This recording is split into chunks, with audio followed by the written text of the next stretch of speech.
The Prophets of Religion, an Essay in Economic Interpretation. By Upton Sinclair. The Prophets of Religion. Offertory. This book is a study of supernaturalism from a new point of view, as a source of income and a shield to privilege. I have searched the libraries through, and no one has done it before. If you read it, you will see that it needed to be done. It has meant 25 years of thought and a year of investigation. It contains the facts. I published the book myself, so that it may be available at the lowest possible price. I am giving my time and energy, in return for one thing which you may give me, the joy of speaking a true word and getting it heard. The present volume is the first of a series, which will do for education, journalism and literature what has here been done for the Church, the 4 volumes making a work of revolutionary criticism, an economic interpretation of culture under the general title of The Dead Hand. Contents. The Prophets of Religion. Offertory. Introductory. Bootstrap lifting. Religion. Book 1, The Church of the Conquerors. The Priestly Lie. The Great Fear. Salve Regina. Fresh Meat. Priestly Empires. Prayer Wheels. The Butcher Gods. The Holy Inquisition. Hellfire. Book 2, The Church of Good Society. The Babylonian Fire God. The Medicine Men. The Canonization of Incompetence. Gibson's Preservative. The Elders. Church History. Land and Livings. Grafton Tale. Bishops and Beer. Anglicanism and Alcohol. Dead Cats. Suffer Little Children. The Court Circular. Horn Blowing. Trinity Corporation. Spiritual Interpretation. Book 3, The Church of the Servant Girls. Charity. God's Armor. Thanksgivings. The Holy Roman Empire. Temporal Power. Knights of Slavery. Priests and Police. The Church Militant. The Church Triumphant. God in the Schools. The Menace. King Cole. The Unholy Alliance. Secret Service. Tax Exemption. Holy History. Das Centrum. Book 4, The Church of the Slavers. Face of Caesar. Deutschland Eberals. Der Tag. King Cotton. Witches and Women. Moth and Rust. The Octopus. The Industrial Shelley. The Outlook for Graft. Clerical Camouflage. The Jungle. Book 5, The Church of the Merchants. The Head Merchant. Hebebel. Holy Oil. Rhetorical Black Hanging. The Great American Fraud. Riches in Glory. Captivating Ideals. Spook Hunting. Running the Rapids. Birth Control. Sheep. Book 6, The Church of the Quacks. Tabula Rasa. The Book of Mormon. Holy Rolling. Bible Prophecy. Koreshanity. Mazdaznan. Black Magic. Mental Malpractice. Science and Wealth. New Nonsense. Dollars Want Me. Spiritual Financiering. The Graft of Grace. Book 7, The Church of the Social Revolution. Christ and Caesar. Locusts and Wild Honey. Mother Earth. The Soapbox. The Church Machine. The Church Redeemed. The Desire of Nations. The Knowable. Nature's Insurgent Son. The New Morality. Envoy. Reader. Introductory. Bootstrap lifting. Bootstrap lifting, says the reader. It is a vision I have seen. Upon a vast plain, men and women are gathered in dense throngs, crouched in uncomfortable and distressing positions, their fingers hooked in the straps of their boots. They are engaged in lifting themselves, tugging and straining until they grow red in the face, exhausted. The perspiration streams from their foreheads, they show every symptom of distress, the eyes of all are fixed, not upon each other, nor upon their bootstraps, but upon the sky above. There is a look of rapture upon their faces, and now and then, amid grunts and groans, they cry out with excitement and triumph. I approach one and say to him, "Friend, what is this you are doing?" He answers, without pausing to glance at me, I am performing spiritual exercises. See how I rise. But, I say, you are not rising at all. Whereat he becomes instantly angry. You are one of the scoffers. But, friend, I protest, don't you feel the earth under your feet? You are a materialist. But, friend, I can see. You are without spiritual vision. And so I move on among the sweating and groaning hordes. Being of a sympathetic turn of mind, I cannot help being distressed by the prevalence of this singular practice among so large a portion of the human race. How is it possible that none of them should suspect the futility of their procedure? Or can it really be that I am uncomprehending? That in some way they are actually getting off the ground, or about to get off the ground? Then I observe a new phenomenon, a man gliding here and there among the bootstrap lifters, approaching from the rear and slipping his hands into their pockets. The position of the spiritual exercisers greatly facilitates his work, their eyes being cast up to heaven. They do not see him, their thoughts being occupied, they do not heed him. He goes through their pockets at leisure, and transfers the contents to a bag he carries, and then moves on to the next victim. I watch him for a while, and finally approach and ask, "What are you doing, sir?" He answers, "I am picking pockets." "Oh," I say, puzzled by his matter-of-course tone. "But, I beg pardon, are you a thief?"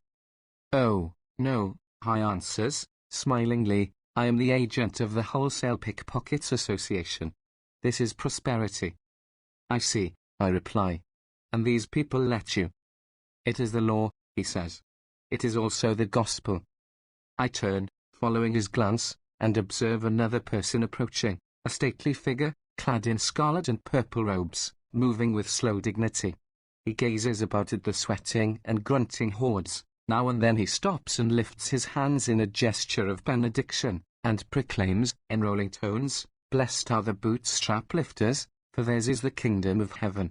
He moves on, and after a bit stops and announces again, "Man doth not live by bread alone, but by every word that cometh out of the mouth of the prophets and priests of bootstrap lifting." Watching a while longer, I see this majestic one approach the agent of the Wholesale Pickpockets Association. The agent greets him as a friend, and proceeds to transfer to the pockets of his capacious robes a generous share of the loot which he has collected. The majestic one does not cringe, nor does he make any effort to hide what is going on. On the contrary, he cries aloud, "It is more blessed to give than to receive." And again he cries, "The laborer is worthy of his hire." And a third time he cries, yet more sternly, "Render unto Caesar the things which are Caesar's." And the bootstrap lifters pause long enough to answer, "Lord have mercy upon us, and incline our hearts to keep this law." Then they renew their straining and tugging. I step up, and in timid tones begin, "Reverend sir, will you tell me by what right you take this wealth?" Instantly a frown comes upon his face, and he cries in a voice of thunder, "Blasphemer!" And all the bootstrap lifters desist from their lifting, and menace me with furious looks. There is a general call for a policeman of the Wholesale Pickpockets Association, and so I fall silent, and slink away in the throng, and thereafter keep my thoughts to myself. Over the vast plain I wander, observing 1,000 strange and incredible and terrifying manifestations of the bootstrap lifting impulse. There is, I discover, a regular propaganda on foot. A long time ago, no man can recall how far back, the wholesale pickpockets made a discovery of the ease with which a man's pockets could be rifled while he was preoccupied with spiritual exercises, and they began offering prizes for the best essays in support of the practice. Now their propaganda is everywhere triumphant, and year by year we see an increase in the rewards and emoluments of the prophets and priests of the cult. The ground is covered with stately temples of various designs, all of which I am told are consecrated to bootstrap lifting. I come to where a group of people are occupied in laying the cornerstone of a new white marble structure. I inquire and am informed it is the first church of bootstrap lifters, scientist. As I stand watching, a card is handed to me, informing me that a lady will do my bootstrap lifting at $5 per lift. I go on to another building, which I am told is a library containing volumes in defense of the bootstrap lifters, published under the auspices of the wholesale pickpockets. I enter, and find endless vistas of shelves, also several thousand current magazines and papers. I consult these, for my legs have given out in the effort to visit and inspect all phases of the bootstrap lifting practice. I discover that hardly a week passes that someone does not start a new cult, or revive an old one. If I had 100 lifetimes I could not know all the creeds and ceremonies, the services and rituals, the litanies and liturgies, the hymns, anthems and offertories of bootstrap lifting. There are the Holy Roman bootstrap lifters, whose priests are fed by transubstantiation, the established Anglican bootstrap lifters, whose priests live by livings, the Baptist bootstrap lifters, whose preachers practice total immersion in Standard Oil. There are yogi bootstrap lifters with flowing robes of yellow silk, Theosophist bootstrap lifters with green and purple auras, Mormon bootstrap lifters, Mazdaisnan bootstrap lifters, spiritualist and spirit fruit, Millerite and Dowieite, Holy Roller and Holy Jumper, Come to Glory Negro, Billy Sunday baseball and Salvation Army bass drum bootstrap lifters. There are the 1,000 varieties of New Thought bootstrap lifters, the mystic and transcendentalist, Swedenborgian and Jacob Boehme bootstrap lifters, the Elbert Hubbard High Art bootstrap lifters with 500,000 magazine lids at 2 bits apiece, the Uplift and Optimist, the Ralph Waldo Trine and Orisons with modern bootstrap lifters with 100,000 volumes at $1 per volume. There are the Platonist and Hegelian and Kantian professors of collegiate metaphysical bootstrap lifting at several $1,000s per year each. There are the Nyat-Sheen bootstrap lifters, who lift themselves to the Superman, and the art for art's sake, neo-pagan bootstrap lifters, who lift themselves down to the ape. Excepting possibly the last-mentioned group, the priests of all these cults, the singers, shouters, prayers and exhorters of bootstrap lifting have as their distinguishing characteristic that they do very little lifting at their own bootstraps, and less at any other man's. Now and then you may see one bend and give a delicate tug, of a purely symbolical character, as when the Supreme Pontiff of the Roman bootstrap lifters comes once a year to wash the feet of the poor, or when the Sunday school superintendent of the Baptist bootstrap lifters shakes the hand of one of his Colorado mine slaves. But for the most part the priests and preachers of bootstrap lifting walk haughtily erect, many of them being so swollen with prosperity that they could not reach their bootstraps if they wanted to. Their role in life is to exhort other men to more vigorous efforts at self-elevation, that the agents of the Wholesale Pickpockets Association may ply their immemorial role with less chance of interference. Religion. The reader, offended by this raillery, asks if I mean to impugn the sincerity of all who preach the supremacy of the soul. No, I admit the honesty of the heroes and madmen of history. All I ask of the preacher is that he shall make an effort to practice his doctrine. Let him be tormented like Don Quixote, let him go mad like Nietzsche, let him stand upon a pillar and be devoured by worms like simian Stylites. On these terms I grant to any dreamer the right to hold himself above economic science. Man is an evasive beast, given to cultivating strange notions about himself. He is humiliated by his simian ancestry, and tries to deny his animal nature, to persuade himself that he is not limited by its weaknesses nor concerned in its fate. And this impulse may be harmless, when it is genuine. But what are we to say when we see the formulas of heroic self-deception made use of by unheroic self-indulgence? What are we to say when we see asceticism preached to the poor by fat and comfortable retainers of the rich? What are we to say when we see idealism become hypocrisy, and the moral and spiritual heritage of mankind twisted to the knavish purposes of class cruelty and greed? What I say is, bootstrap lifting. It is the fate of many abstract words to be used in two senses, one good and the other bad. Morality means the will to righteousness, or it means Anthony Comstock. Democracy means the rule of the people, or it means Tammany Hall. And so it is with the word religion.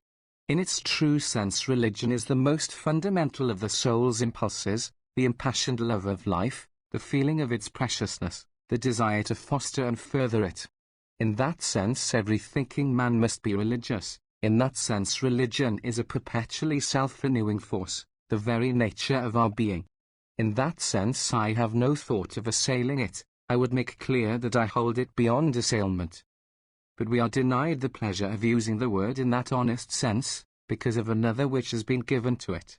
To the ordinary man, religion means, not the soul's longing for growth, the hunger and thirst after righteousness, but certain forms in which this hunger has manifested itself in history, and prevails today throughout the world, that is to say, institutions having fixed dogmas and revelations, creeds and rituals, with an administering caste claiming supernatural sanction. By such institutions the moral strivings of the race, the affections of childhood and the aspirations of youth are made the prerogatives and stock in trade of ecclesiastical hierarchies. It is the thesis of this book that religion in this sense is a source of income to parasites, and the natural ally of every form of oppression and exploitation. If by my jesting at bootstrap lifting I have wounded some dear prejudice of the reader, let me endeavour to speak in a more persuasive voice. I am a man who has suffered, and has seen the suffering of others. I have devoted my life to analyzing the causes of the suffering, to find out if it be necessary and foreordained, or if by any chance there be a way of escape for future generations. I have found that the latter is the case. The suffering is needless, it can with ease and certainty be banished from the earth. I know this with the knowledge of science, in the same way that the navigator of a ship knows his latitude and longitude, and the point of the compass to which he must steer in order to reach the port. Come, reader, let us put aside prejudice, and the terrors of the cults of the unknown. The power which made us has given us a mind, and the impulse to its use. Let us see what can be done with it to rid the earth of its ancient evils. And do not be troubled if at the outset this book seems to be entirely destructive. I assure you that I am no crude materialist. I am not so shallow as to imagine that our race will be satisfied with a barren rationalism. I know that the old symbols came out of the heart of man because they corresponded to certain needs of the heart of man. I know that new symbols will be found, corresponding more exactly to the needs of our time. If here I set to work to tear down an old and ramshackle building, it is not from blind destructfulness, but as an architect who means to put a new and sounder structure in its place. Before we part company, I shall submit the blueprint of that new home of the Spirit. Book 1. The Church of the Conquerors. I saw the conquerors riding by, with trampling feet of horse and men. Empire on empire like the tide flooded the world and ebbed again. 1,000 banners caught the sun, and cities smoked along the plain, and laden down with silk and gold, and heaped up pillage groaned the wain. Kemp, the priestly lie. When the first savage saw his hut destroyed by a bolt of lightning, he fell down upon his face in terror. He had no conception of natural forces, of laws of electricity. He saw this event as the act of an individual intelligence. Today we read about fairies and demons, dryads and fauns and satyrs, Wotan and Thor and Vulcan, Frey and Flora and seers, and we think of all these as pretty fancies, play products of the mind, losing sight of the fact that they were originally meant with entire seriousness, that not merely did ancient man believe in them, but was forced to believe in them, because the mind must have an explanation of things that happen, and an individual intelligence was the only explanation available. The story of the hero who slays the devouring dragon was not merely a symbol of day and night, of summer and winter, it was a little explanation of the phenomena, it was the science of early times. Men imagined supernatural powers such as they could comprehend. If the lightning god destroyed a hut, obviously it must be because the owner of the hut had given offense, so the owner must placate the god, using those means which would be effective in the quarrels of men, presents of roast meats and honey and fresh fruits, of wine and gold and jewels and women, accompanied by friendly words and gestures of submission. And when in spite of all things the natural evil did not cease, when the people continued to die of pestilence, then came the opportunity for hysterical or ambitious persons to discover new ways of penetrating the mind of the god. They would be dreamers of dreams and seers of visions and hearers of voices, readers of the entrails of beasts and interpreters of the flight of birds. They would be burning bushes and stone tablets on mountain tops, and inspired words dictated to aged disciples on lonely islands. There would arise special castes of men and women, learned in these sacred matters, and these priestly castes would naturally emphasize the importance of their calling, would hold themselves aloof from the common herd, endowed with special powers and entitled to special privileges. They would interpret the oracles in ways favorable to themselves and their order. They would proclaim themselves friends and confidants of the God, walking with him in the night time, receiving his messengers and angels, acting as his deputies in forgiving offenses, in dealing punishments and in receiving gifts. They would become makers of laws and moral codes. They would wear special costumes to distinguish them. They would go through elaborate ceremonies to impress their followers, employing all sensuous effects, architecture and sculpture and painting, music and poetry and dancing, candles and incense and bells and gongs, and storied windows richly dight, casting a dim religious light. But let the pealing organ blow to the full-voiced choir below, in service high an anthem clear, as may with sweetness through mine ear dissolve me into ecstasies, and bring all heaven before mine eyes. So builds itself up, in 1,000 complex and complicated forms, the priestly life. There are a score of great religions in the world, each with scores or hundreds of sects, each with its priestly orders, its complicated creed and ritual, its heavens and hells. Each has its thousands or millions or hundreds of millions of true believers, each damns all the others, with more or less heartiness, and each is a mighty fortress of graft. There will be few readers of this book who have not been brought up under the spell of some one of these systems of supernaturalism, who have not been taught to speak with respect of some particular priestly order, to thrill with awe at some particular sacred rite, to seek respite from earthly woes in some particular ceremonial spell. These things are woven into our very fibre in childhood. They are sanctified by memories of joys and griefs. They are confused with spiritual struggles. They become part of all that is most vital in our lives.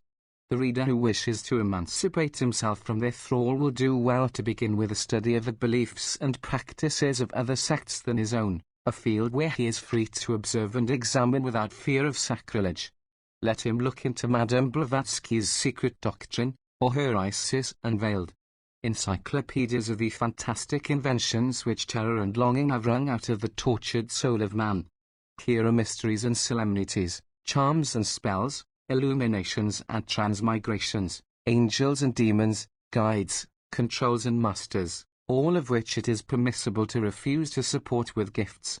Let the reader then go to James Freeman Clarke's 10 Great Religions, and realize how many billions of humans have lived and died in the solemn certainty that their welfare on earth and in heaven depended upon their accepting certain ideas and practicing certain rites, all mutually exclusive and incompatible, each damning the others and the followers of the others. So gradually the realization will come to him that the test of a doctrine about life and its welfare must be something else than the fact that one was born to it. The great fear. It was not the fault of primitive man that he was ignorant, nor that his ignorance made him a prey to dread. The traces of his mental suffering will inspire in us only pity and sympathy, for nature is a grim schoolmistress, and not all her lessons have yet been learned. We have a right to scorn and anger only when we see this dread being diverted from its true function, a stimulus to a search for knowledge, and made into a means of clamping down ignorance upon the mind of the race. That this has been a deliberate policy of institutionalized religion no candid student can deny. The first thing brought forth by the study of any religion, ancient or modern, is that it is based upon fear, born of it, fed by it, and that it cultivates the source from which its nourishment is derived. The fear of divine anger, says Professor Jastrow, runs as an undercurrent through the entire religious literature of Babylonia and Assyria. In the words of Tabi-Utul-Enlil, king of ancient Nippur, who is there that can grasp the will of the gods in heaven? The plan of a god is full of mystery, who can understand it? He who was still alive at evening is dead the next morning. In an instant he is cast into grief, in a moment he is crushed.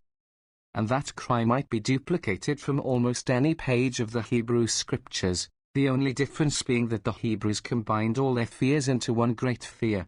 The fear of the Lord is the beginning of wisdom, we are told by Solomon of the 1,000 wives, and the psalmist repeats it. Dominion and fear are with him, cries Job. How then can any man be just before God? Or how can he be clean that is born of a woman? Behold, even the moon hath no brightness, and the stars are not pure in his sight, how much less man, that is a worm. And the Son of Man, which is a worm. He goes on, in his lyrical rapture, Sheol is naked before him, and destruction hath no covering. The pillars of heaven tremble and are astonished at his rebuke. The thunder of his power who can understand? That all this is some of the world's great poetry does not in the least alter the fact that it is an abasement of the soul, an hysterical perversion of the facts of life, and a preparation of the mind for the seeds of priestcraft. The book of Job has been called a wisdom drama, and what is the denouement of this drama? What is ancient Hebrew wisdom's last word about life? Wherefore I abhor myself, says Job, and repent in dust and ashes. The poor fellow has done nothing. We have been told at the beginning that he was perfect and upright, and one that feared God, and eschewed evil. But the Sabeans and the Chaldeans rob him, and the fire of God falls from heaven and burns up his sheep and his servants, and a great wind from the wilderness kills his sons and daughters, and then his body becomes covered with boils, a phenomenon caused in part by worry, and the consequent nervous indigestion, but mainly by excess of starch and deficiency of mineral salts in the diet. Job, however, has never heard of the fasting cure for disease, and so he takes him a potsherd to scrape himself withal, and he sits among the ashes, a highly unsanitary procedure enforced by his religious ritual. So naturally he feels like a worm, and abhors himself, and cries out, I know that thou canst do all things, and that no purpose of thine can be restrained.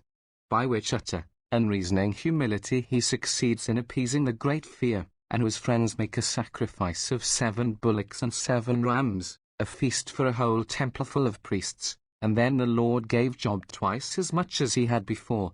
And after this Job lived 140 years, and saw his sons and his sons' sons, even 4 generations. You do not have to look very deeply into this wisdom drama to find out whose wisdom it is.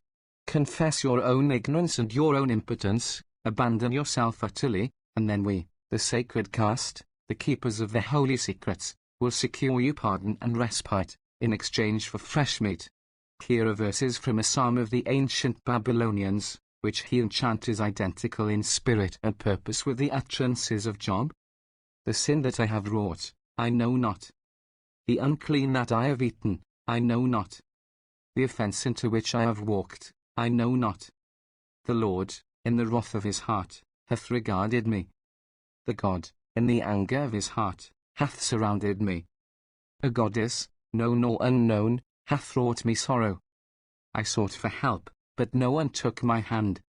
I wept, but no one hearkened to me. The feet of my goddess I kiss, I touch them. To the God, known or unknown, I utter my prayer. O God, known or unknown, turn thy countenance, accept my sacrifice. O Goddess, known or unknown, look mercifully on me. Accept my sacrifice. Salve Regina. And now let the reader leap 3,000 years of human history, of toil and triumph of the intellect of man, and instead of a Hebrew manuscript or a Babylonian brick that confronts him, a little publication, printed on a modern rotary press in the capital of the United States of America, bearing the date of October, 1914, and the title Salve Regina. In it we find a beautiful prayer, composed by the late Cardinal Rampolla. We are told that bias X attached to it an indulgence of 100 days, each time it is biously recited, applicable to the souls in purgatory. O blessed Virgin, Mother of God, cast a glance from heaven, where thou sittest as Queen, upon this poor sinner, your servant. Though conscious of his unworthiness, he blesses and exalts thee from his whole heart as the purest, the most beautiful and the most holy of creatures. He blesses thy holy name. He blesses thy sublime prerogatives as real Mother of God, ever Virgin, conceived without stain of sin, as co-redemptress of the human race. He blesses the eternal Father who chose you, etc. He blesses the incarnate Word, etc. He blesses the Divine Spirit, etc. He blesses, exalts and thanks the most august Trinity, etc. O Virgin, holy and merciful, be pleased to accept this little homage of your servant, and obtain for him also from your divine Son pardon for his sins. Amen. And then, looking more closely, we discover the purpose of this beautiful prayer, and of the neat little paper which prints it. Salve Regina is raising funds for the National Shrine of the Immaculate Conception, a home for more priests, and Catholic ladies who desire to collect for it may receive little books which they are requested to return within 3 months. Bias X writes a letter of warm endorsement, and sets an example by giving $400 out of his poverty, or, to be more precise, out of the poverty of the pitiful peasantry of Italy. There is included in the paper a form of bequest for devoted clients of our Blessed Mother, and at the top of the editorial page the most alluring of all baits for the loving hearts of the flock, that the names of deceased relatives and friends may be written in the collection books, and will be transferred to the records of the shrine, and these persons will share in all its spiritual benefits. In the days of Job it was with threats of boils and poverty that the priestly lie maintained itself, but in the case of this blackest of all terrors, transplanted to a free republic from the heart of the Dark Ages, the wretched victims see before their eyes the glare of flames, and hear the shrieks of their loved ones writhing in torment through uncounted ages and eternities. Fresh meat. In the days when I was experimenting with vegetarianism, I sought earnestly for evidence of a non-meat-eating race, but candor compelled me to admit that man was like the monkey and the pig and the bear. He was vegetarian when he could not help it. The advocates of the reform insist that meat as a diet causes muddy brains and dulled nerves, but you would certainly never suspect this from a study of history. What you find in history is that all men crave meat, all struggle for it, and the strongest and cleverest get it. Everywhere you find the subject classes living in the midst of animals which they tend, but whose flesh they rarely taste. Even in modern America, sweet land of liberty, our millions of tenant farmers raise chickens and geese and turkeys, and hardly venture to consume as much as an egg, but save everything for the summer boarder or the buyer from the city. It would not be too much to say of the cultural records of early man that they all have to do, directly or indirectly, with the reserving of fresh meat to the masters. In J.T. Trowbridge's cheerful tale of the adventures of Captain Seaborn, we are told by the cannibal priest how idol worship has ameliorated the morals of the tribe. For though some warriors of renown continue anthropophagus, 'tis rare that human flesh goes down the low-caste man's esophagus. I suspect that we should have to go back to the days of the caveman to find the first lover of the fleshpots who put a taboo upon meat, and promised supernatural favors to all who would exercise self-control, and instead of consuming their meat themselves, would bring it and lay it upon the sacred griddle, or altar, where the god might come in the night time and partake of it. Certainly, at any rate, there are few religions of record in which such devices do not appear. The early laws of the Hebrews are more concerned with delicatessen for the priests than with any other subject whatever. Here, for example, is the way to make a Nazarite. He shall offer his offering up to the Lord, 1 lamb of the first year without blemish for a burnt offering, and 1 new lamb of the first year without blemish for a sin offering, and 1 ram without blemish for peace offerings, and a basket of unleavened bread, cakes of fine flour mingled with oil, and wafers of unleavened bread anointed with oil, and their meat offerings. And the law goes on to instruct the priests to take certain choice pots and wave them for a wave offering before the Lord. This is holy for the priest. What was done with the other portions we are not told, but earlier in this same book of Numbers we find the general law that every offering of all the holy things of the children of Israel, which they bring unto the priest, shall be his. And every man's hallowed things shall be his, whatsoever any man giveth to the priest, it shall be his. In the same way we are told by Viscount Amberley that the priests of Ceylon first present the gifts to the god, and then eat them. Among the Parsees, when a man dies, the relatives must bring 4 new robes to the priests. If they do this, the priests wear the robes. If they fail to do it, the dead man appears naked before the judgment throne. The devotees are instructed that he who performs this rite succeeds in both worlds, and obtains a firm footing in both worlds. Among the Buddhists, the followers give alms to the monks, and are told specifically what advantages will thereby accrue to them. In the Aitareya Brahmarian of the Rig Veda we read, he who, knowing this, sacrifices according to this rite, is born from the womb of agony and the offerings, participates in the nature of the Rik, Yajas, and Saman, the Veda, sacred knowledge, the Brahma, sacred element, and immortality, and is absorbed into the deity. Among the Parsis, the priest eats the bread and drinks the homa, or juice of a plant, considered to be both a plant and a god. Among the Episcopalians, a contemporary Christian sect, the sacred juice is that of the grape, and the priest is not allowed to throw away what is left of it, but is ordered reverently to consume it. Inasmuch as the priest is the sole judge of how much good share of wine he shall consecrate previous to the ceremony, it is to be expected that the priests of this cult should be lukewarm towards the prohibition movement, and should piously refuse to administer their sacrament with unfermented and uninteresting grape juice. Priestly empires. In every human society of which we have record, there has been one class which has done the hard and exhausting work, the hewers of wood and drawers of water, and there has been another, much smaller class which has done the directing. To belong to this latter class is to work also, but with the head instead of the hands. It is also to enjoy the good things of life, to live in the best houses, to eat the best food, to have choice of the most desirable women. It is to have leisure to cultivate the mind and appreciate the arts, to acquire graces and distinctions, to give laws and moral codes, to shape fashions and tastes, to be revered and regarded, in short, to have power. How to get this power and to hold it has been the first object of the thoughts of men from the beginning of time. The most obvious method is by the sword, but this method is uncertain, for any man may take up a sword, and some may succeed with it. It will be found that empires based upon military force alone, however cruel they may be, are not permanent, and therefore not so dangerous to progress. It is only when resistance is paralyzed by the agency of superstition, that the race can be subjected to systems of exploitation for hundreds and even thousands of years. The ancient empires were all priestly empires. The kings ruled because they obeyed the will of the priests, taught to them from childhood is the word of the gods. Thus, for instance, Prescott tells us, terror, not love, was the spring of education with the Aztecs. Such was the crafty policy of the priests, who, by reserving to themselves the business of instruction, were enabled to mold the young and plastic mind according to their own wills, and to train it early to implicit reverence for religion and its ministers. The historian goes on to indicate the economic harvest of this teaching. To each of the principal temples, lands were annexed for the maintenance of the priests. The estates were augmented by the policy or devotion of successive princes, until, under the last Montezuma, they had swollen to an enormous extent, and covered every district of the empire.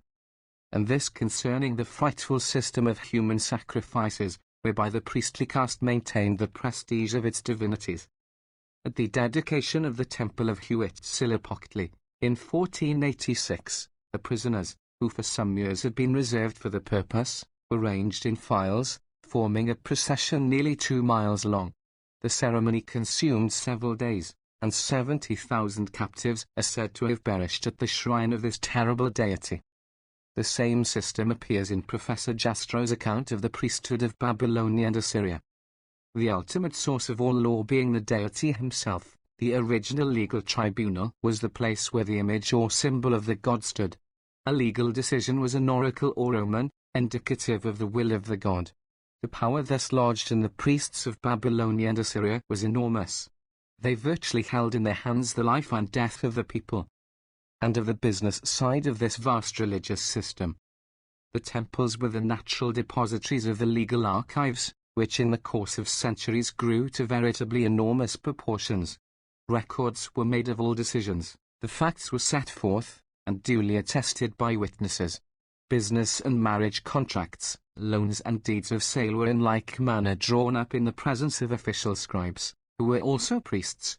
In this way all commercial transactions received the written sanction of the religious organization. The temples themselves, at least in the large centers, entered into business relations with the populace. In order to maintain the large household represented by such an organization as that of the Temple of Enlil of Nippur, that of Ninurta at Lagash, that of Marduk at Babylon, or that of Shamash at Sippar, large holdings of land were required which, cultivated by agents for the priests, or farmed out with stipulations for a goodly share of the produce, secured an income for the maintenance of the temple officials. The enterprise of the temples was expanded to the furnishing of loans at interest, in later periods, at 20%, to barter in slaves, to dealings in lands, besides engaging labor for work of all kinds directly needed for the temples. A large quantity of the business documents found in the temple archives are concerned with the business affairs of the temple, and we are justified in including the temples in the large centers as among the most important business institutions of the country. In financial or monetary transactions, the position of the temples was not unlike that of national banks. And so on. We may venture the guess that the learned professor said more in that last sentence than he himself intended, for his lectures were delivered in that temple of plutocracy, the University of Pennsylvania, and paid out of an endowment which specifies that all polemical subjects shall be positively excluded. Prayer wheels. These priestly empires exist in the world today. If we wish to find them, we have only to ask ourselves, what countries are making no contribution to the progress of the race? What countries have nothing to give us, whether in art, science, or industry? For example, Gervais tells us of the Telepoins, or priests of Siam, that they are exempted from all public charges. They salute nobody, while everybody prostrates himself before them. They are maintained at the public expense. In the same way we read of the Negroes of the Caribbean islands that their priests and priestesses exercise an almost unlimited power. Miss Kingsley, in her West African Studies, tells us that if we desire to understand the institutions of this district, we must study the native's religion. For his religion has so firm a grasp upon his mind that it influences everything he does. It is not a thing apart, as the religion of the Europeans is at times. The African cannot say, "Oh, that is all right," from a religious point of view, but one must be practical. To be practical, to get on in the world, to live the day and night through, he must be right in the religious point of view, namely, must be on working terms with the great world of spirits around him. The knowledge of this spirit world constitutes the religion of the African, and his customs and ceremonies arise from his idea of the best way to influence it. Or consider Henry Savage Lander's account of Thibet. In Lhasa and many other sacred places, fanatical pilgrims make circumambulations, sometimes for miles and miles, and for days together, covering the entire distance lying flat upon their bodies. From the ceiling of the temple hang hundreds of long strips, katas, offered by pilgrims to the temple, and becoming so many flying prayers when hung up, for mechanical praying in every way is prominent in Thibet. Thus, instead of having to learn by heart long and varied prayers, all you have to do is to stuff the entire prayer book into a prayer wheel, and revolve it while repeating as fast as you can 4 words meaning, "O God, the gem emerging from the lotus flower." The attention of the pilgrims is directed to a large box, or often a big bowl, where they may deposit whatever offerings they can spare, and it must be said that their religious ideas are so strongly developed that they will dispose of a considerable portion of their money in this fashion. The lamas are very clever in many ways, and have a great hold over the entire country. They are 90% of them unscrupulous scamps, depraved in every way and given to every sort of vice. So are the women lamas. They live and sponge on the credulity and ignorance of the crowds. It is to maintain this ignorance, upon which their luxurious life depends, that foreign influence of every kind is strictly kept out of the country. The butcher gods. In this last sentence we have summed up the fundamental fact about institutionalized religion. Wherever belief and ritual have become the means of livelihood of a class, all innovation will of necessity be taken as an attack upon that class. It will be literally a crime, robbing the priests of their age-long privileges. And of course they will oppose the robber, using every weapon of terrorism, both of this world and the next. They will require the submission, not merely of their own people, but of their neighbors, and their jealousy of rival priestly castes will be a cause of wars. The story of the early days of mankind is a sickening record of torture and slaughter in the name of 10,000 butcher gods. Thus, for example, we read in the Hebrew religious records how the priests were engaged in establishing the prestige of a fetish called the Ark, and how the people of one tribe violated this fetish and wakened the wrath of Jehovah, their God. And he smote the men of Beth Shemesh, because they had looked into the Ark of the Lord, Even he smote of the people 50,060 men, and the people lamented, because the Lord had smitten many of the people with a great slaughter. And the men of Beth Shemesh said, Who is able to stand before this holy Lord God? This terrible old Hebrew divinity said of himself that he was a jealous God. Throughout the time of his sway he issued through his ministers precise instructions for the most revolting cruelties, the extermination of whole nations of men, women and children, whose sole offense was that they did not pay tribute to Jehovah's priests. Thus, for example, the chief of his prophets, Moses, called the people together, and with all solemnity, and with many warnings, handed down 10 commandments graven upon stone tablets. He went on to set forth how the people were to set upon and rob their neighbors, and gave them these bloodthirsty instructions. When the Lord thy God shall bring thee into the land whither thou goest to possess it, and hath cast out many nations before thee, the Hittites, and the Girgashites, and the Amorites, and the Canaanites, and the Perizzites, and the Hivites, and the Jebusites, 7 nations greater and mightier than thou, and when the Lord thy God shall deliver them before thee, thou shalt smite them, and utterly destroy them. Thou shalt make no covenant with them, nor show mercy unto them. But thus shall ye deal with them: ye shall destroy their altars, and break down their images, and cut down their groves, and burn their graven images with fire. For thou art a holy people unto the Lord thy God. The Lord thy God hath chosen thee to be a special people unto himself, above all people that are upon the face of the earth. The records of this Jehovah are full of similar horrors. He sent his chosen people out to destroy the Midianites, and they slew all the males, but this was not sufficient, and Moses was wroth, and commanded them to kill all the married women, and to take the single women for themselves. We are told that 16,000 single women were spared, of whom the Lord's tribute was 32. In the book of Joshua we read that he had an interview with a supernatural personage called the captain of the Lord's host, and how this captain had given to him a magic spell which would destroy the city of Jericho. The city should be accursed, even it and all that are therein, to the Lord. Every living thing except one traitor harlot was to be slaughtered, and all the wealth of the city reserved to the priestly caste. This was carried out to the letter, except that Achan, the son of Carmi, the son of Zabdi, the son of Zerah, of the tribe of Judah, took of the accursed the thing, that is, he hid some gold and silver in his tent, whereupon the army met with a defeat, and everybody knew that something was wrong, and Joshua rent his clothes and fell to the earth upon his face before the ark of the Lord, and got another message from Jehovah, to the effect that the guilty man should be burned with fire, he and all that he hath. And Joshua, and all Israel with him, took Achan the son of Zerah, and the silver, and the garment, and the wedge of gold, and his sons, and his daughters, and his oxen, and his asses, and his sheep, and his tent, and all that he had, and they brought them unto the valley of Achor. And Joshua said, Why hast thou troubled us? The Lord shall trouble thee this day. And all Israel stoned him with stones, and burned him with fire, after they had stoned him with stones. We have no means of knowing what was the character of the unfortunate inhabitants of the city of Jericho, nor of the Hittites and the Girgashites and the Amorites and all the rest of the victims of Jehovah.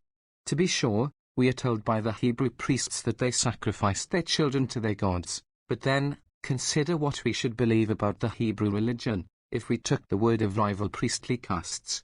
Consider, for example, that in this 20th century we saw an Orthodox Jew tried in a Russian court of law for having made a sacrifice of Christian babies. Nevertheless, we know that the Jews represent a considerable part of the intelligence and idealism of Russia. We know in the same way that the Moors had most of the culture and all of the scientific knowledge of Spain, that the Huguenots had most of the conscience and industry of France, and we know that they were massacred or driven out to death by the priestly castes of the Middle Ages. The Holy Inquisition. Let us have one glimpse of the conditions in those medieval times, so that we may know what we ourselves have escaped. In the 15th century there was established in Europe the cult of a three-headed god, whose priests had won lordship over a continent. They were enormously wealthy, and unthinkably corrupt. They sold to the rich the license to commit every possible crime, and they held the poor in ignorance and degradation. Among the comparatively intelligent and freedom-loving people of Bohemia there arose a great reformer, John Huss, himself a priest, protesting against the corruptions of his order. They trapped him into their power by means of a safe conduct which they repudiated because no promise to a heretic could have validity. They found him guilty of having taught the hateful doctrine that a priest who committed crimes could not give absolution for the crimes of others, and they held an auto de fe, which means a sentence of faith. As we read in Lee's History of the Inquisition, the Cathedral of Constance was crowded with Sigismund, the emperor, and his nobles, the great officers of the empire with their insignia, the prelates in their splendid robes. While mass was sung, Huss, as an excommunicate, was kept waiting at the door. When brought in he was placed on an elevated bench by a table on which stood a coffer containing priestly vestments. After some preliminaries, including a sermon by the Bishop of Lodi, in which he assured Sigismund that the events of that day would confer on him immortal glory, the articles of which Huss was convicted were recited. In vain he protested that he believed in transubstantiation and in the validity of the sacrament in polluted hands. He was ordered to hold his tongue, and on his persisting the beadles were told to silence him, but in spite of this he continued to utter protests. The sentence was then read in the name of the council, condemning him both for his written errors and those which had been proven by witnesses. He was declared a pertinacious and incorrigible heretic who did not desire to return to the church. His books were ordered to be burned, and himself to be degraded from the priesthood and abandoned to the secular court. 7 bishops arrayed him in priestly garb and warned him to recant while yet there was time. He turned to the crowd, and with broken voice declared that he could not confess the errors which he never entertained, lest he should lie to God, when the bishops interrupted him, crying that they had waited long enough, for he was obstinate in his heresy. He was degraded in the usual manner, stripped of his sacerdotal vestments, his fingers scraped, but when the tonsure was to be disposed of, an absurd quarrel arose among the bishops as to whether the head should be shaved with a razor or the tonsure be destroyed with scissors. Scissors won the day, and a cross was cut in his hair. Then on his head was placed a conical paper cap, a cubit in height, adorned with painted devils and the inscription, "This is the heresiarch." The place of execution was a meadow near the river, to which he was conducted by 2,000 armed men, with Palsgrave Louis at their head, and a vast crowd, including many nobles, prelates, and the cardinals. The route followed was circuitous, in order that he might be carried past the episcopal palace, in front of which his books were burning, whereat he smiled.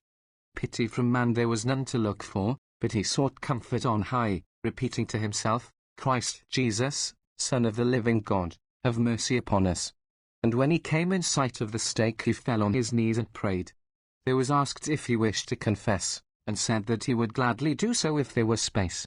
A wide circle was formed, and Ulrich's current, who, according to custom, had been providently empowered to take advantage of final weakening, came forward, saying, "Dear sir and master, if you will recant your unbelief and heresy, for which you must suffer, I will willingly hear your confession, but if you will not, you know right well that, according to canon law, no one can administer the sacrament to a heretic." To this Huss answered, "It is not necessary, I am not a mortal sinner." His paper crown fell off and he smiled as his guards replaced it. He desired to take leave of his keepers, and when they were brought to him he thanked them for their kindness, saying that they had been to him rather brothers than jailers. Then he commenced to address the crowd in German, telling them that he suffered for errors which he did not hold, and he was cut short. When bound to the stake, 2 cartloads of faggots and straw were piled up around him, and the Palsgrave invoked for the last time adjured him to abjure. Even yet he could save himself, but only repeated that he had been convicted by false witnesses on errors never entertained by him. They clapped their hands and then withdrew, and the executioners applied the fire. Twice Huss was heard to exclaim, "Christ Jesus, Son of the living God, have mercy upon me." Then a wind springing up and blowing the flames and smoke into his face checked further utterances, but his head was seen to shake and his lips to move while one might twice or thrice recite a paternoster. The tragedy was over, the sorely tried soul-bound escaped from its tormentors, and the bitterest enemies of the reformer could not refuse to him the praise that no philosopher of old had faced death with more composure than he had shown in his dreadful extremity. No faltering of the voice had betrayed an internal struggle. Palsgrave Louis, seeing Huss's mantle on the arm of one of the executioners, ordered it thrown into the flames lest it should be reverenced as a relic, and promised the man to compensate him.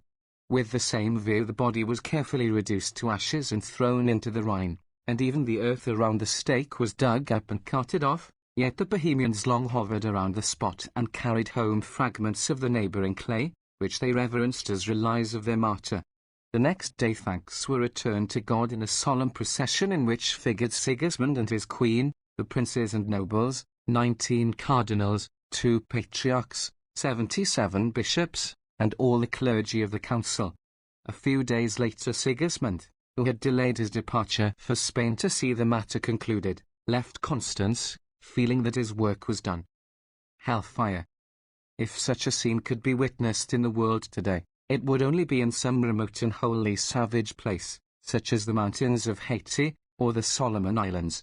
It could no longer happen in any civilized country, the reason being, not any abatement of the pretensions of the priesthood, but solely the power of science, embodied in the physical arm of a secular state. The advance of that arm the Church has fought systematically, in every country, and at every point. To quote Buckle, a careful study of the history of religious toleration will prove that in every Christian country where it has been adopted, it has been forced upon the clergy by the authority of the secular classes. The wolf of superstition has been driven into its lair, but it has backed away snarling, and it still crouches, watching for a chance to spring. The Church, which burned John Huss, which burned Giordano Bruno for teaching that the earth moves round the sun, that same Church, in the name of the same three-headed God, sent out Francesco Ferrer to the firing squad. If it does not do the same thing to the author of this book, it will be solely because of the police. Not being allowed to burn me here, the clergy will vent their holy indignation by sentencing me to eternal burning in a future world which they have created, and which they run to suit themselves. It is a fact, the significance of which cannot be exaggerated, that the measure of the civilization which any nation has attained is the extent to which it has curtailed the power of institutionalized religion. Those peoples which are wholly under the sway of the priesthood, such as Tibetans and Koreans, Siamese and Caribbeans, are peoples among whom the intellectual life does not exist. Further in advance are Hindus and Turks, who are religious, but not exclusively. Still farther on the way are Spaniards and Irish. Here, for example, is a flashlight of the Irish peasantry, given by one of their number, Patrick McGill. The merchant was a great friend of the parish priest, who always told the people if they did not pay their debts they would burn forever and ever in hell. The fires of eternity will make you sorry for the debts that you did not pay, said the priest. What is eternity? He would ask in a solemn voice from the altar steps. If a man tried to count the sands on the seashore and took 1,000,000 years to count every single grain, how long would it take him to count them all? A long time, you'll say. But that time is nothing to eternity. Just think of it. Burning in hell while a man, taking 1,000,000 years to count a grain of sand, counts all the sand on the seashore, and this because you did not pay Farley McCune his lawful debts within the letter of the law. That concluding phrase, within the letter of the law, struck terror into all who listened, and no one, maybe not even the priest himself, knew what it meant. There is light in Ireland today, and hope for an Irish culture. The thing to be noted is that it comes from two movements, one for agricultural cooperation and the other for political independence, both of them definitely and specifically non-religious. This same thing has been true of the movements which have helped on happier nations, such as the republics of France and America, which have put an end to the power of the priestly caste to take property by force, and to dominate the mind of the child without its parents' consent. This is as far as any nation has so far gone. It has apparently not yet occurred to any legislature that the state may owe a duty to the child to protect its mind from being poisoned, even though it has the misfortune to be born of poisoned parents. It is still permitted that parents should terrify their little ones with images of a personal devil and a hell of eternal brimstone and sulphur. It is permitted to found schools for the teaching of devil doctrines. It is permitted to organize gigantic campaigns and systematically to infect whole cities full of men, women and children with hellfire phobias. In the American city where I write, one may see gatherings of people sunk upon their knees, even rolling on the ground in convulsions, moaning, sobbing, screaming to be delivered from such torments. I open my morning paper and read of the arrest of 5 men and 7 women in Los Angeles, members of a sect known as the Church of the Living God, upon a charge of having disturbed the peace of their neighbors. The police officers testified that the accused claimed to be possessed of the divine spirit, and that as signs of this possession they crawled on the floor, grunted like pigs and barked like dogs. There were other acts, even more startling, about which the newspapers did not go into details. And again, a week or 2 later, I read how a woman has been heard screaming, and found tied to a bedpost, being whipped by a man. She belonged to a religious sect which had found her guilty of witchcraft. Another woman was about to shoot her, but this woman's nerve failed, and the high priest was called in, who decreed a whipping. The victim explained to the police that she would have deserved to be whipped had she really been a witch, but a mistake had been made. It was another woman who was the witch. And again in the Los Angeles Times I read a perfectly serious news item, telling how a certain man awakened one morning, and found on his pillow where his head had lain a perfect reproduction of the head of Christ with its crown of thorns. He called in his neighbors to witness the miracle, and declared that while he was not superstitious, he knew that such a thing could not have happened by chance, and he knew what it was intended to signify. He would buy more Liberty bonds and be more ardent in his support of the war. And this is the world in which our scientists and men of culture think that the battle of the intellect is won, and that it is no longer necessary to spend our energies in fighting religion. Book 2, The Church of Good Society. Within the house of Mammon his priesthood stands alert. By mysteries attended, by dusk and splendors girt. Knowing, for faith's departed, his own shall still endure. And they be found as chosen, untroubled, solemn, sure. Within the house of Mammon the golden altar lifts, where dragon lamps are shrouded as costly incense drifts. A dust of old ideals, now fragrant from the coals. To tell of hopes long ended, to tell the death of souls. Sterling. The Rainmakers. I begin with the Church of Good Society, because it happens to be the church in which I was brought up. Reading this statement, some of my readers suspected me of snobbish pride. I search my heart, yes, it brings a hidden thrill that as far back as I can remember I knew this atmosphere of urbanity, that twice every Sunday those melodious and hypnotizing incantations were chanted in my childish ears. I take up the book of ritual, done in aristocratic black leather with gold lettering, and the old worn volume brings me strange stirrings of recollected awe. But I endeavor to repress these vestigial emotions and to see the volume, not as a message from God to good society, but as a landmark of man's age-long struggle against myth and dogma used as a source of income and a shield to privilege. In the beginning, of course, the priest and the magician ruled the field. But today, as I examine this Book of Common Prayer, I discover that there is at least one spot out of which he has been cleared entirely. There appears no prayer to planets to stand still, or to comets to go away.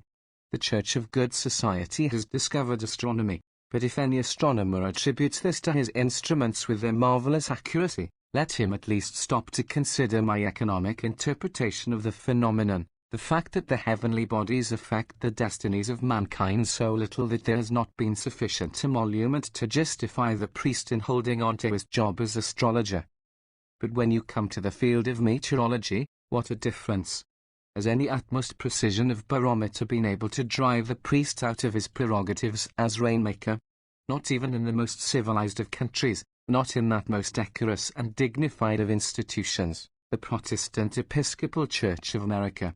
I study with care the passage wherein the clergyman appears as controller of the fate of crops. I note a chastened caution of phraseology. The Church will not repeat the experience of the sorcerer's apprentice, who set the demons to bringing water, and then could not make them stop. The spell invokes moderate rain and showers, and as an additional precaution there is a counter-spell against excessive rains and floods, the weather force it being thus under exact control. I turn the pages of this Book of Common Prayer, and note the remnants of magic which it contains. There are not many of the emergencies of life with which the priest is not authorized to deal, not many natural phenomena for which he may not claim the credit. And in case anything should have been overlooked, there is a blanket order upon Providence, graciously hear us, that those evils which the craft or subtlety of the devil or man worketh against us, be brought to naught.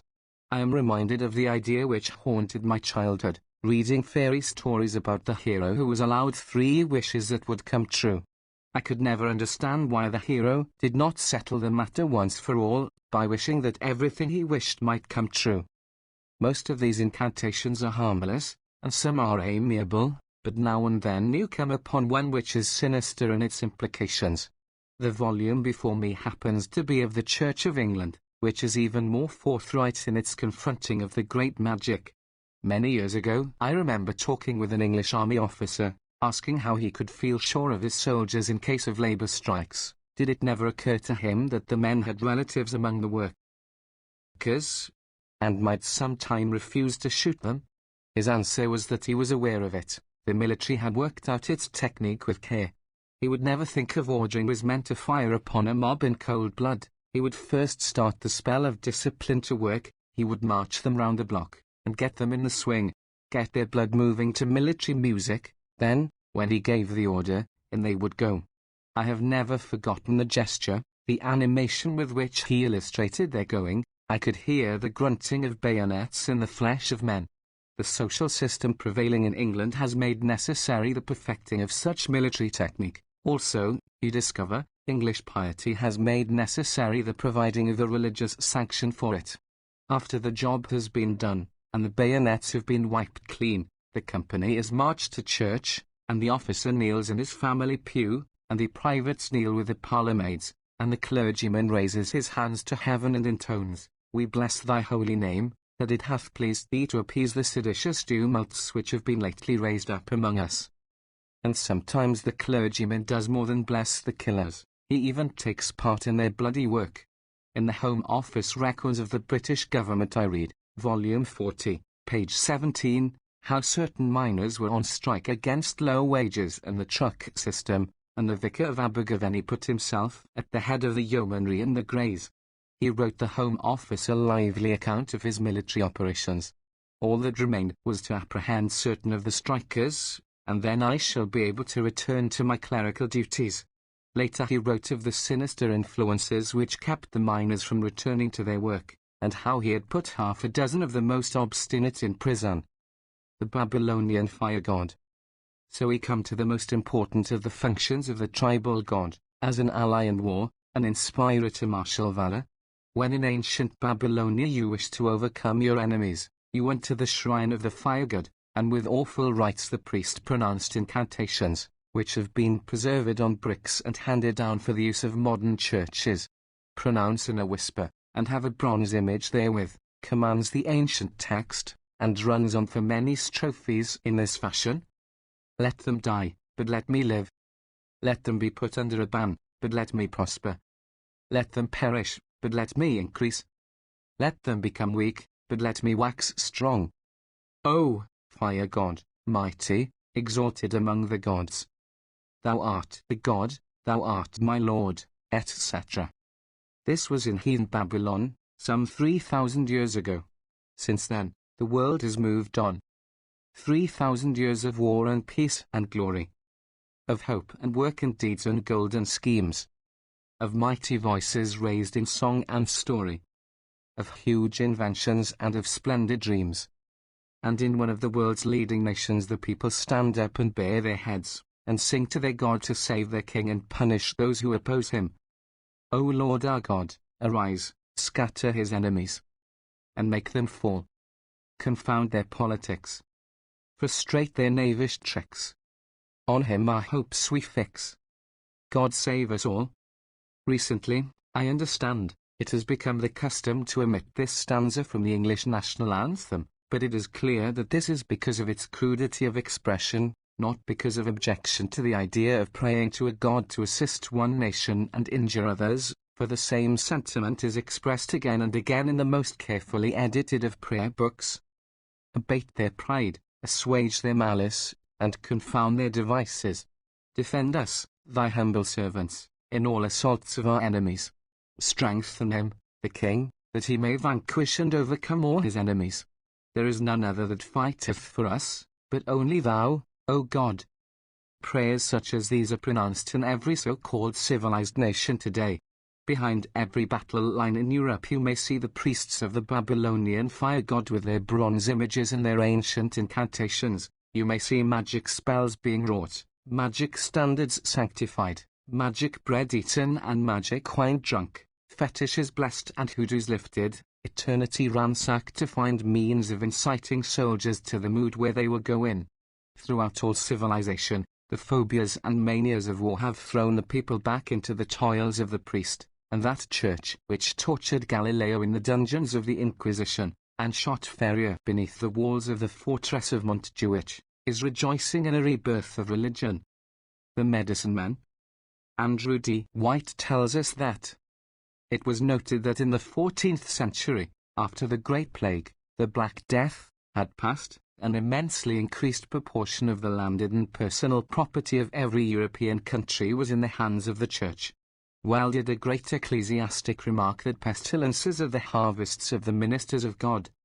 And so naturally the clergy hold on to their prerogative as banishers of epidemics. Who knows what day the Lord may see fit to rebuke the upstart teachers of impious and atheistical inoculation, and scourge the people back into his fold as in the good old days of Moses and Aaron. Viscount Amberley, in his immensely learned and half-suppressed work, The Analysis of Religious Belief, quotes some missionaries to the Fiji Islanders, concerning the ideas of these benighted heathen on the subject of a pestilence. It was the work of a disease-maker, who was burning images of the people with incantations, so they blew horns to frighten this disease-maker from his spells. The missionaries undertook to explain the true cause of the affliction, and thereby revealed that they stood upon the same intellectual level as the heathen they were supposed to instruct. It appeared that the natives had been at war with their neighbors, and the missionaries had commanded them to desist. They had refused to obey, and God had sent the epidemic as punishment for savage presumption. And on precisely the same Fijian level stands the Book of Common Prayer of our most decorous and cultured of churches. I remember as a little child lying on a bed of sickness, occasioned by the prevalence in our home of the southern custom of hot bread 3 times a day, and there came an amiable clerical gentleman and recited the service proper to such pastoral calls, "Take therefore in good part the visitation of the Lord." And again, when my mother was ill, I remember how the clergyman read out in church a prayer for her, specifying all sickness, in mind, body or estate. I was thinking only of my mother, and the meaning of these words passed over my childish head. I did not realize that the elderly plutocrat in black broadcloth who knelt in the pew in front of me was invoking the aid of the Almighty so that his tenements might bring in their rentals promptly, so that his little flyer in cotton might prove successful, so that the children in his mills might work with greater speed. Somebody asked Voltaire if you could kill a cow by incantations, and he answered, yes, if you use a little strychnine with it. And that would seem to be the attitude of the present-day Anglican Church member. He calls in the best physician he knows, he makes sure that his plumbing is sound, and after that he thinks it can do no harm to let the Lord have a chance. It makes the women happy, and after all, there are a lot of things we don't yet know about the world. So he repairs to the family pew, and recites over the venerable prayers, and contributes his mite to the maintenance of an institution which, 14 Sundays every year, proclaims the terrifying menaces of the Athanasian Creed. Whoever will be saved, before all things it is necessary that he hold a Catholic faith. Which faith, except one do keep whole and undefiled, without doubt he shall perish everlastingly. For the benefit of the uninitiated reader, it may be explained that the Catholic faith here referred to is not the Roman Catholic, but that of the Church of England and the Protestant Episcopal Church of America. This creed of the ancient Alexandrian lays down the truth with grim and menacing precision, 44 paragraphs of metaphysical minutiae, closing with the final doom. This is the Catholic faith, which except a man believe faithfully, he cannot be saved. You see, the founders of this august institution were not content with cultured complacency. What they believed really, with their whole hearts, and they were ready to act upon it, even if it meant burning their own at the stake.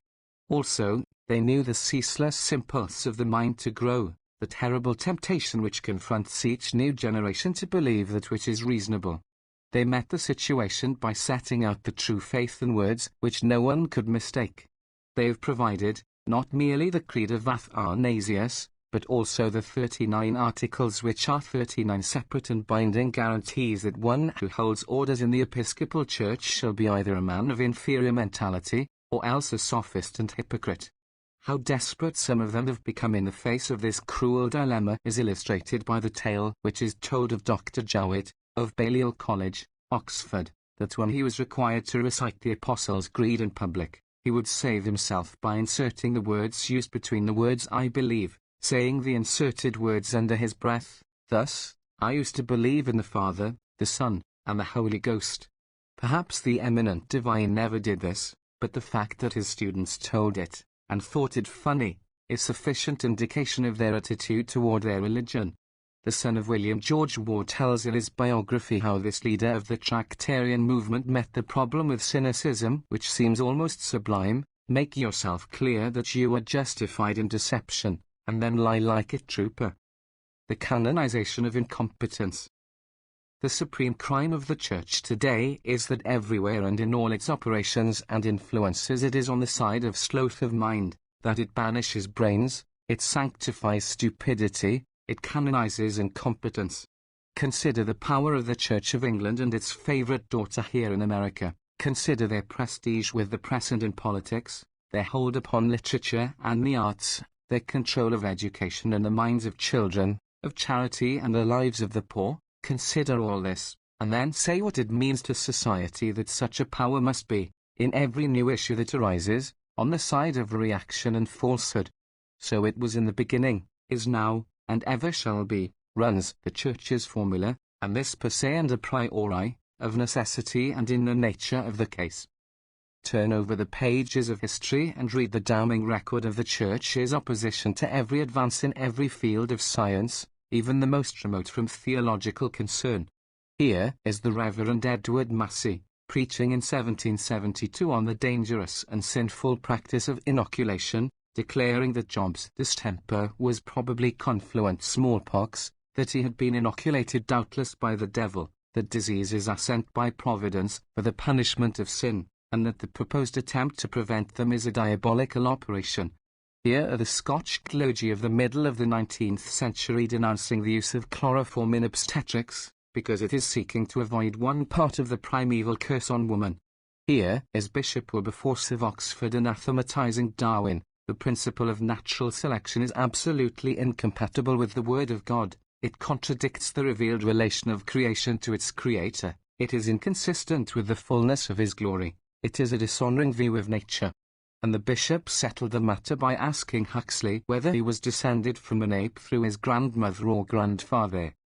Think what it means, friends of progress, that these ecclesiastical figures should be set up for the reverence of the populace, and that every time mankind is to make an advance in power over nature, the pioneers of thought have to come with crowbars and derricks and heave these figures out of the way. And you think that conditions are changed today? But consider syphilis and gonorrhea, about which we know so much, and can do almost nothing. Consider birth control, which we are sent to jail for so much as mentioning. Consider the divorce reforms for which the world is crying, and for which it must wait, because of St. Paul. Realize that up to date it has proven impossible to persuade the English Church to permit a man to marry his deceased wife's sister. That when the war broke upon England the whole nation was occupied with a squabble over the disestablishment of the Church of Wales. Only since 1888 has it been legally possible for an unbeliever to hold a seat in Parliament, while up to the present day men are tried for blasphemy and convicted under the decisions of Lord Hale, to the effect that it is a crime either to deny the truth of the fundamental doctrines of the Christian religion or to hold them up to contempt or ridicule. Said Mr. Justice Horridge, at the West Riding Assizes, 1911, a man is not free in any public place to use common ridicule on subjects which are sacred. The purpose, as outlined by the public prosecutor in London, is to preserve the standard of outward decency.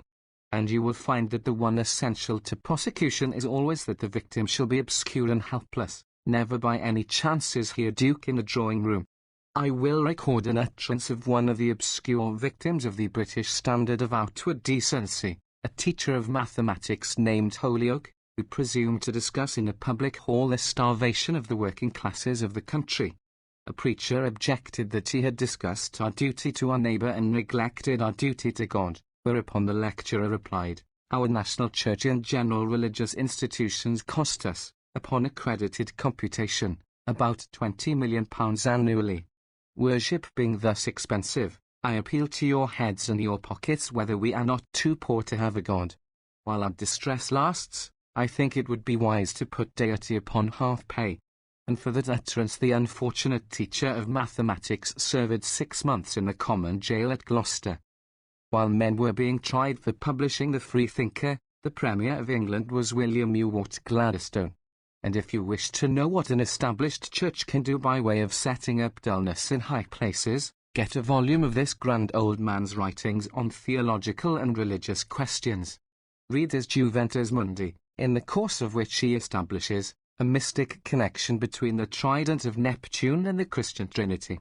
Read his efforts to prove that the writer of Genesis was an inspired geologist. This writer of Genesis points out in nature a grand, fourfold division, set forth in an orderly succession of times: first, the water population; secondly, the air population; thirdly, the land population of animals; fourthly, the land population consummated in man. And it seems that this division and sequence is understood to have been so affirmed in our time by natural science that it may be taken as a demonstrated conclusion and established fact. Hence we must conclude of the writer of Genesis that his knowledge was divine. Consider that this was actually published in one of the leading British monthlies, and that it was necessary for Professor Huxley to answer it, pointing out that so far is it from being true that a fourfold division and orderly sequence of water, air, and land animals has been affirmed in our time by natural science, that on the contrary, the assertion is directly contradictory to facts known to everyone who is acquainted with the elements of natural science. The distribution of fossils proves that land animals originated before sea animals, and there has been such a mixing of land, sea, and air animals as utterly to destroy the reputation of both Genesis and Gladstone as possessing a divine knowledge of geology. Gibson's preservative. I have a friend, a well-known scholar, who permits me the use of his extensive library. I stand in the middle and look about me, and see, in the dim shadows, walls lined from floor to ceiling with decorous and grave-looking books, bound for the most part in black, many of them fading to green with age. There are literally thousands of such, and their theme is the pseudo-science of divinity. I close my eyes, to make the test fair, and walk to the shelves and put out my hand and take a book. It proves to be a modern work, a history of the English prayer book in relation to the doctrine of the Eucharist. I turn the pages and discover that it is a study of the variations of 1-minute detail of church doctrine. This learned divine, he has written many such works, as the advertisements inform us, fills up the greater part of his pages with footnotes from hundreds of authorities, arguments and counter-arguments over supernatural subtleties. I will give one sample of these footnotes, asking the reader to be patient. I add the following valuable observation, of Dean Good, on the Eucharist, 2p 757. See also Archbishop Way in Gibson's Preservative, Volume X, Chap 2, one great point for which our divines have contended, in opposition to Romish errors, has been the reality of that presence of Christ's body and blood to the soul of the believer which is effected through the operation of the Holy Spirit, notwithstanding the absence of that body and blood in heaven. Like the Son, the body of Christ is both present and absent. Present, really and truly present, in one sense, that is, by the soul being brought into immediate communion with, but absent in another sense, that is, as regards the contiguity of its substance to our bodies. The authors under review, like the Romanists, maintain that this is not a real presence, and assuming their own interpretation of the phrase to be the only true one, press into their service the testimony of divines who, though using the phrase, apply it in a sense the reverse of theirs. The ambiguity of the phrase, and its misapplication by the Church of Rome, have induced many of our divines to repudiate it, etc. Realize that of the work from which this valuable observation is quoted, there are at least 2 volumes, the second volume containing not less than 757 pages. Realize that in Gibson's preservative there are not less than 10 volumes of such writing. Realize that in this 20th century a considerable portion of the mental energies of the world's greatest empire is devoted to that kind of learning.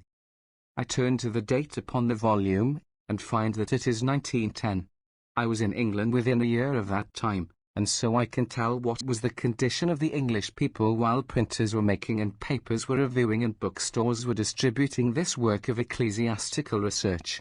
I walked along the embankment and saw the pitiful wretches, men, women and sometimes children, clad in filthy rags, starved white and frozen blue, soaked in winter rains and shivering in winter winds, homeless, hopeless, unheeded by the doctors of divinity, unpreserved by Gibson's preservative.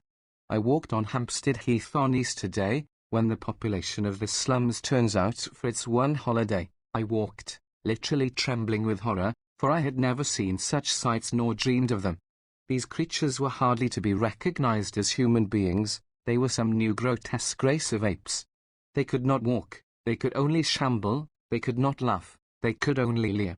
I saw a hand organ playing, and turned away. The things they did in their efforts to dance were not to be watched.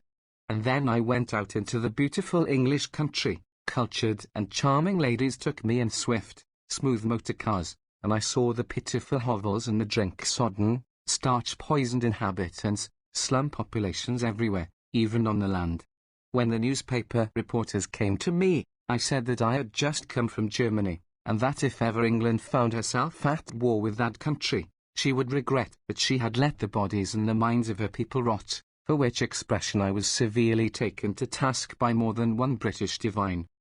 The bodies, and the minds, the rot of the latter being the cause of the former. All over England in that year of 1910, in thousands of schools, rich and poor, and in the greatest centres of learning, men like Dean Good were teaching boys dead languages and dead sciences and dead arts, sending them out to life with no more conception of the modern world than the monk of the Middle Ages, sending them out with minds made hard and inflexible, ignorant of science, indifferent to progress, contemptuous of ideas.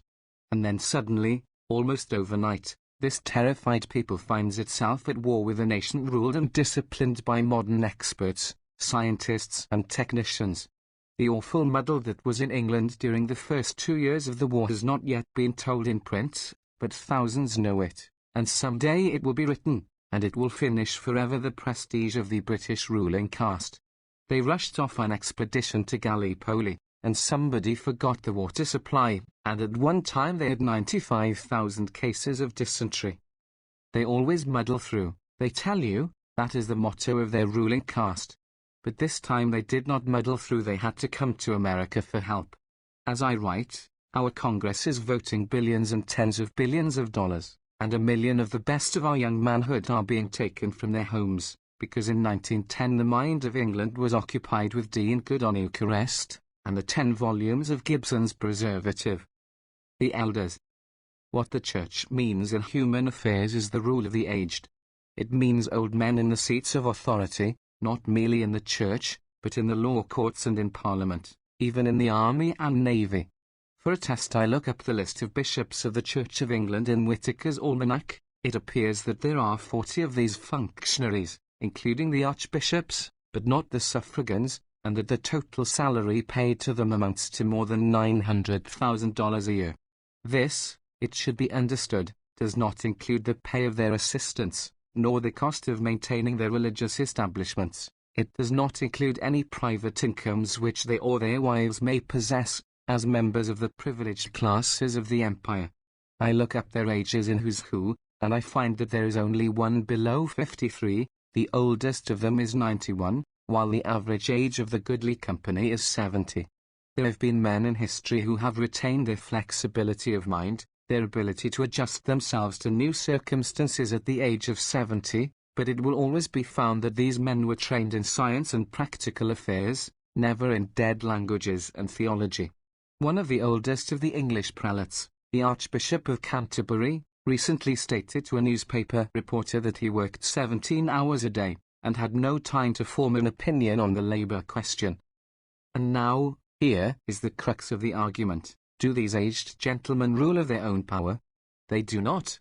They do literally nothing of their own power. They could not make their own episcopal robes. They could not even cook their own episcopal dinners. They have to be maintained in all their comings and goings.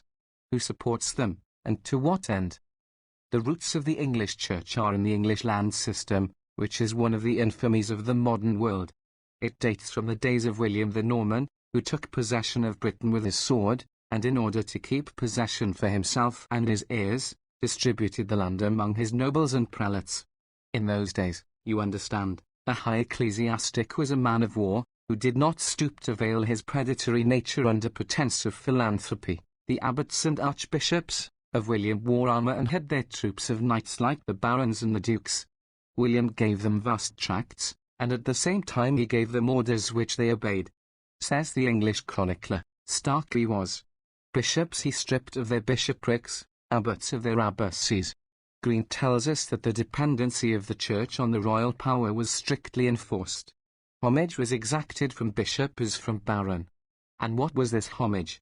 The bishop knelt before William, bareheaded and without arms, and swore, "Here, my lord, I become liege man of yours for life and limb and earthly regard, and I will keep faith and loyalty to you for life and death, God help me."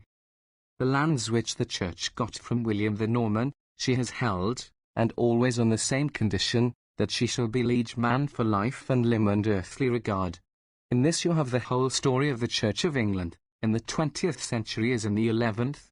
The balance of power has shifted from time to time. Old families have lost the land and new families have gotten it, but the loyalty and homage of the church have been held by the land, as the needle of the compass is held by a mass of metal. Some 250 years ago a popular song gave the general impression. For this is law that I'll maintain until my dying day, sir, that whatsoever king shall reign, I'll still be vicar of Bray, sir. So, wherever you take the Anglican clergy, they are Tories and Royalists, Conservatives and Reactionaries, friends of every injustice that profits the owning class. And always among themselves you find them intriguing and squabbling over the dividing of the spoils, always you find them enjoying leisure and ease, while the people suffer and the rebels complain. One can pass down the corridor of English history and prove this statement by the words of Englishmen from every single generation. Take the 14th century, the good Parliament declares that unworthy and unlearned caitiffs are appointed to benefices of 1,000 marks, while the poor and learned hardly obtain one of 20. God gave the sheep to be pastured, not to be shaven and shorn. And a little later comes the poet of the people, Piers Plowman. But now is religion a rider, a roamer through the streets, a leader at the love day, a buyer of the land, pricking on a pole free from manor to manor, a heap of hounds at his back, as though he were a lord, and if his servant kneel not when he brings his cup, he lureth on him asking who taught him courtesy. Badly have lords done to give their heirs' lands away to the orders that have no pity, money reigns upon their altars. They where such persons be living at ease they have no pity on the poor, that is their charity. Ye hold you as lords, your lands are too broad, but there shall come a king and he shall shrive you all and beat you as the Bible saith for breaking of your rule. Another step through history, and in the early part of the 16th century here is Simon Fish, addressing King Henry VIII, in the Supplication for the beggars, complaining of the strong, puissant and counterfeit holy weedle which are now increased under your sight, not only into a great number, but into a kingdom. They have begged so importunately that they have gotten to their horns more than a third part of all realm.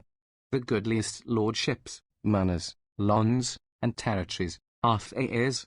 Besides this, they have the 10th part of all the corn, meadow, pasture, grass, wall, colts, calves, lambs, figures, ewes and chickens. Yea, and they look so narrowly upon their profits, that the poor wives must be countable to time of every 10th egg, or else she getteth not her rights at Easter, shall be taken as an heretic. Is it any marvel that people so complain of poverty? The Turk now, in your time, shall never be able to get so much ground of Christendom. And wait do all these greedy sort of sturdy, idle, holy thieves. These be they that have made 100,000 idle whores in your These be they that catch the pox of one woman, and hear them to another. The petitioner goes on to tell how they steal wives and all their goods with them, and if any man protest they make him a heretic, so that it maketh him wish that he had not done it. Also they take fortunes for masses and then don't say them. If the abbot of Westminster shall sing every day as many masses for his founders as he is bound to do by his foundation, 1,000 monks were too few. The petitioner suggests that the king shall tie these holy idol thieves to the cart, to be whipped naked about every market town till they will fall to labour. Church history. King Henry did not follow this suggestion precisely, but he took away the property of the religious orders for the expenses of his many wives and mistresses, and forced the clergy in England to forswear obedience to the Pope and make his royal self their spiritual head. This was the beginning of the Anglican Church, as distinguished from the Catholic, a beginning of which the Anglican clergy are not so proud as they would like to be. When I was a boy, they taught me what they called church history, and when they came to Henry VIII they used him as an illustration of the fact that the Lord is sometimes wont to choose evil men to carry out his righteous purposes. They did not explain why the Lord should do this confusing thing, nor just how you were to know, when you saw something being done by a murderous adulterer, whether it was the will of the Lord or of Satan, nor did they go into details as to the motives which the Lord had been at pains to provide, so as to induce his royal agent to found the Anglican Church. For such details you have to consult another set of authorities, the victims of the plundering. When I was in college my professor of Latin was a gentleman with bushy brown whiskers and a thundering voice of which I was often the object, for even in those early days I had the habit of persisting in embarrassing questions. This professor was a devout Catholic, and not even in dealing with ancient Romans could he restrain his propaganda impulses. Later on in life he became editor of the Catholic Encyclopedia, and now when I turn its pages, I imagine that I see the bushy brown whiskers, and hear the thundering voice, "Mr. Sinclair, it is so because I tell you it is so." I investigate, and find that my ex-professor knows all about King Henry VIII, and his motives in founding the Church of England. He is ready with an economic interpretation, as complete as the most rabid muckraker could desire. It appears that the king wanted a new wife, and demanded that the Pope should grant the necessary permission. In his efforts to browbeat the Pope into such betrayal of duty, King Henry threatened the withdrawal of the annats and the Peter's pence. Later on he forced the clergy to declare that the Pope was only a foreign bishop, and in order to stamp out overt expression of disaffection, he embarked upon a veritable reign of terror. In Anglican histories, you are assured that all this was a work of religious reform, and that after it the Church was the pure vehicle of God's grace. There were no more holy idol thieves, holding the land of England and plundering the poor. But get to know the clergy, and see things from the inside, and you will meet someone like the Archbishop of Cashel, who wrote to one of his intimates, "I conclude that a good bishop has nothing more to do than to eat, drink, and grow fat, rich, and die, which laudable example I propose for the remainder of my days to follow." If you say that might be a casual jest, hear what Thackeray reports of that period, the 18th century, which he knew with peculiar intimacy. I read that Lady Yarmouth, my most religious and gracious king's favourite, sold a bishopric to a clergyman for £5,000. She betted him the £5,000 that he would not be made a bishop, and he lost, and paid her. Was he the only prelate of his time led up by such hands for consecration?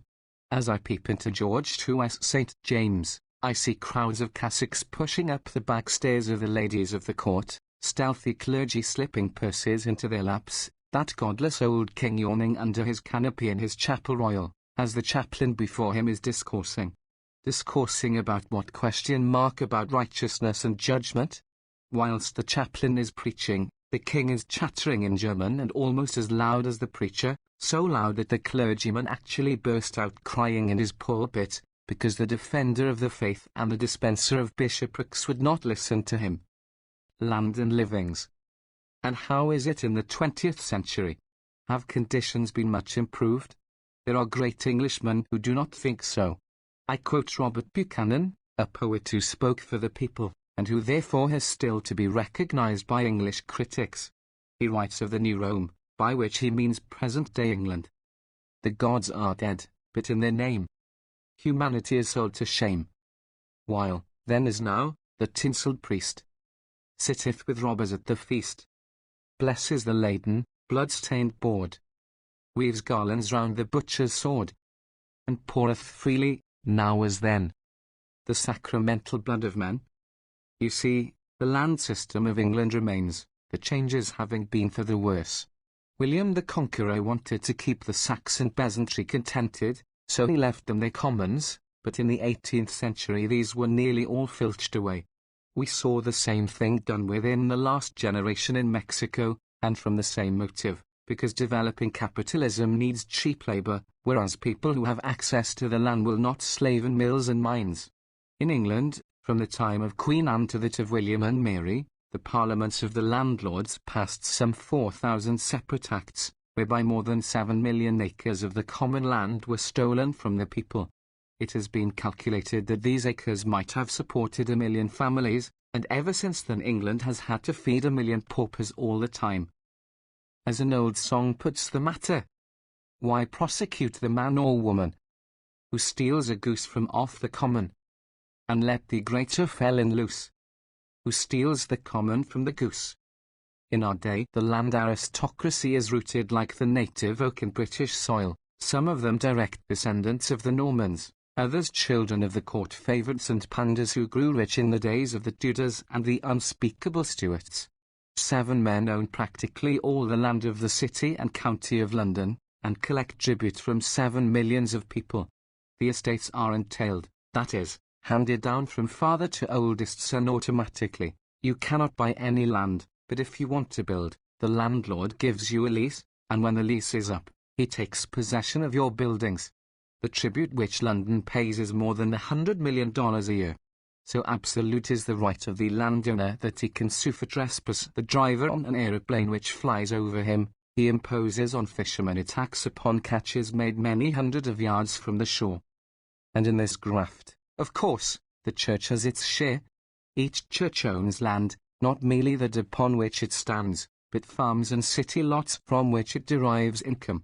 Each cathedral owns large tracts, so do the schools and universities in which the clergy are educated.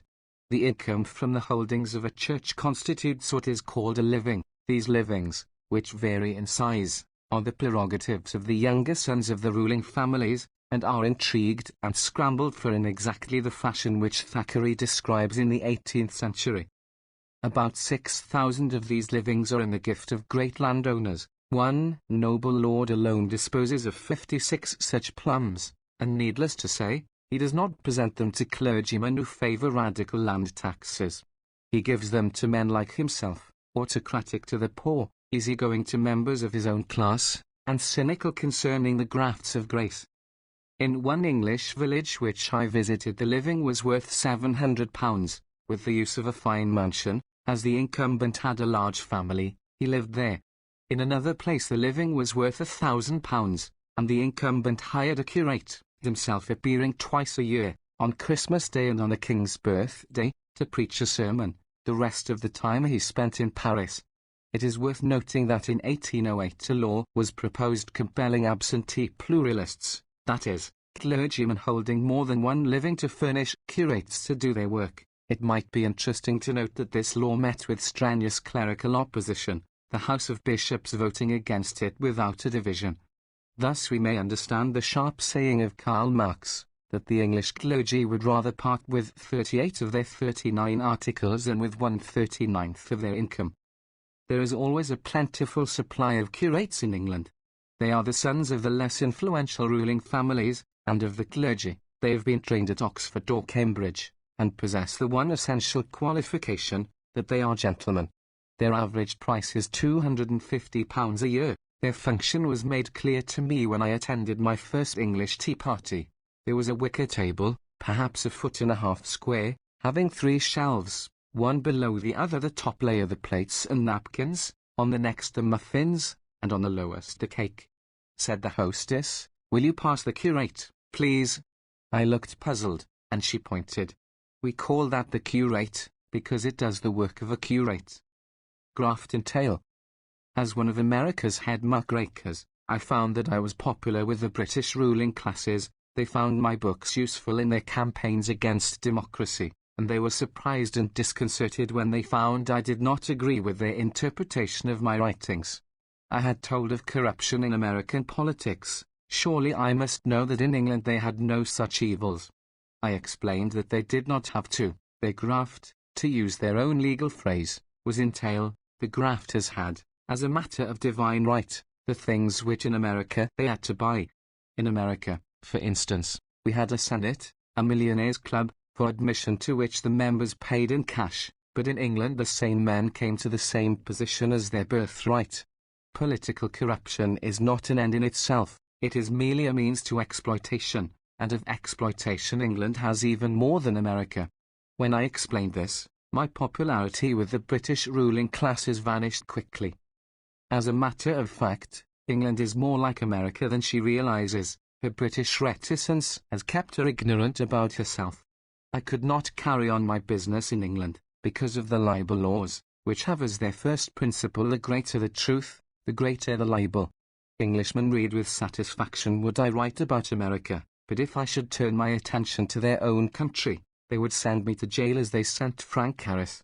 The fact is that the new men in England, the lords of coal and iron and shipping and beer, have bought their way into the landed aristocracy for cash, just as our American senators have done. They have bought the political parties with campaign gifts, precisely as in America. They have taken over the press, whether by outright purchase like Northcliffe, or by advertising subsidy, both of which methods we Americans know. Within the last decade or two another group has been coming into control, and not merely is this the same class of men as in America, it frequently consists of the same individuals. These are the big money lenders, the international financiers who are the fine and final flower of the capitalist system.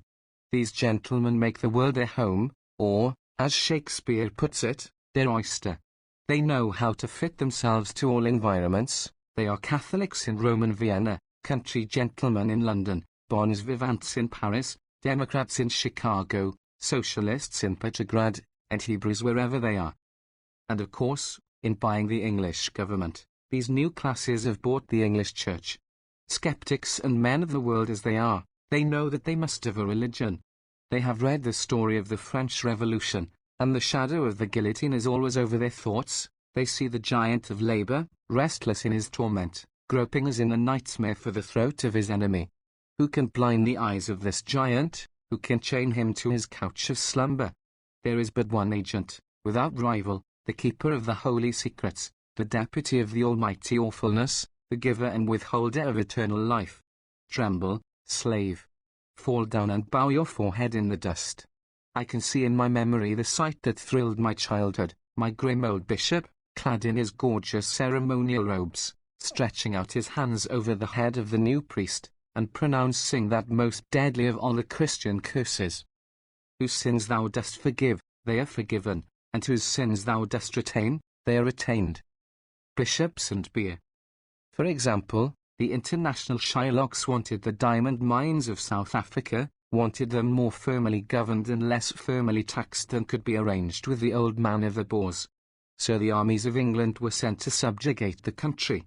You might think they would have had the good taste to leave the lowly Jesus out of this affair, but if so, you have missed the essential point about established religion.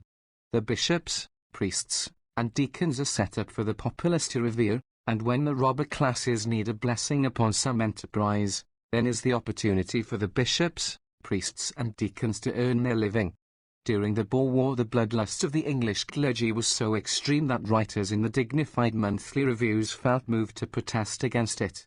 When the pastors of Switzerland issued a collective protest against cruelties to women and children in the South African concentration camps, it was the Right Reverend Bishop of Winchester who was brought forward to make reply.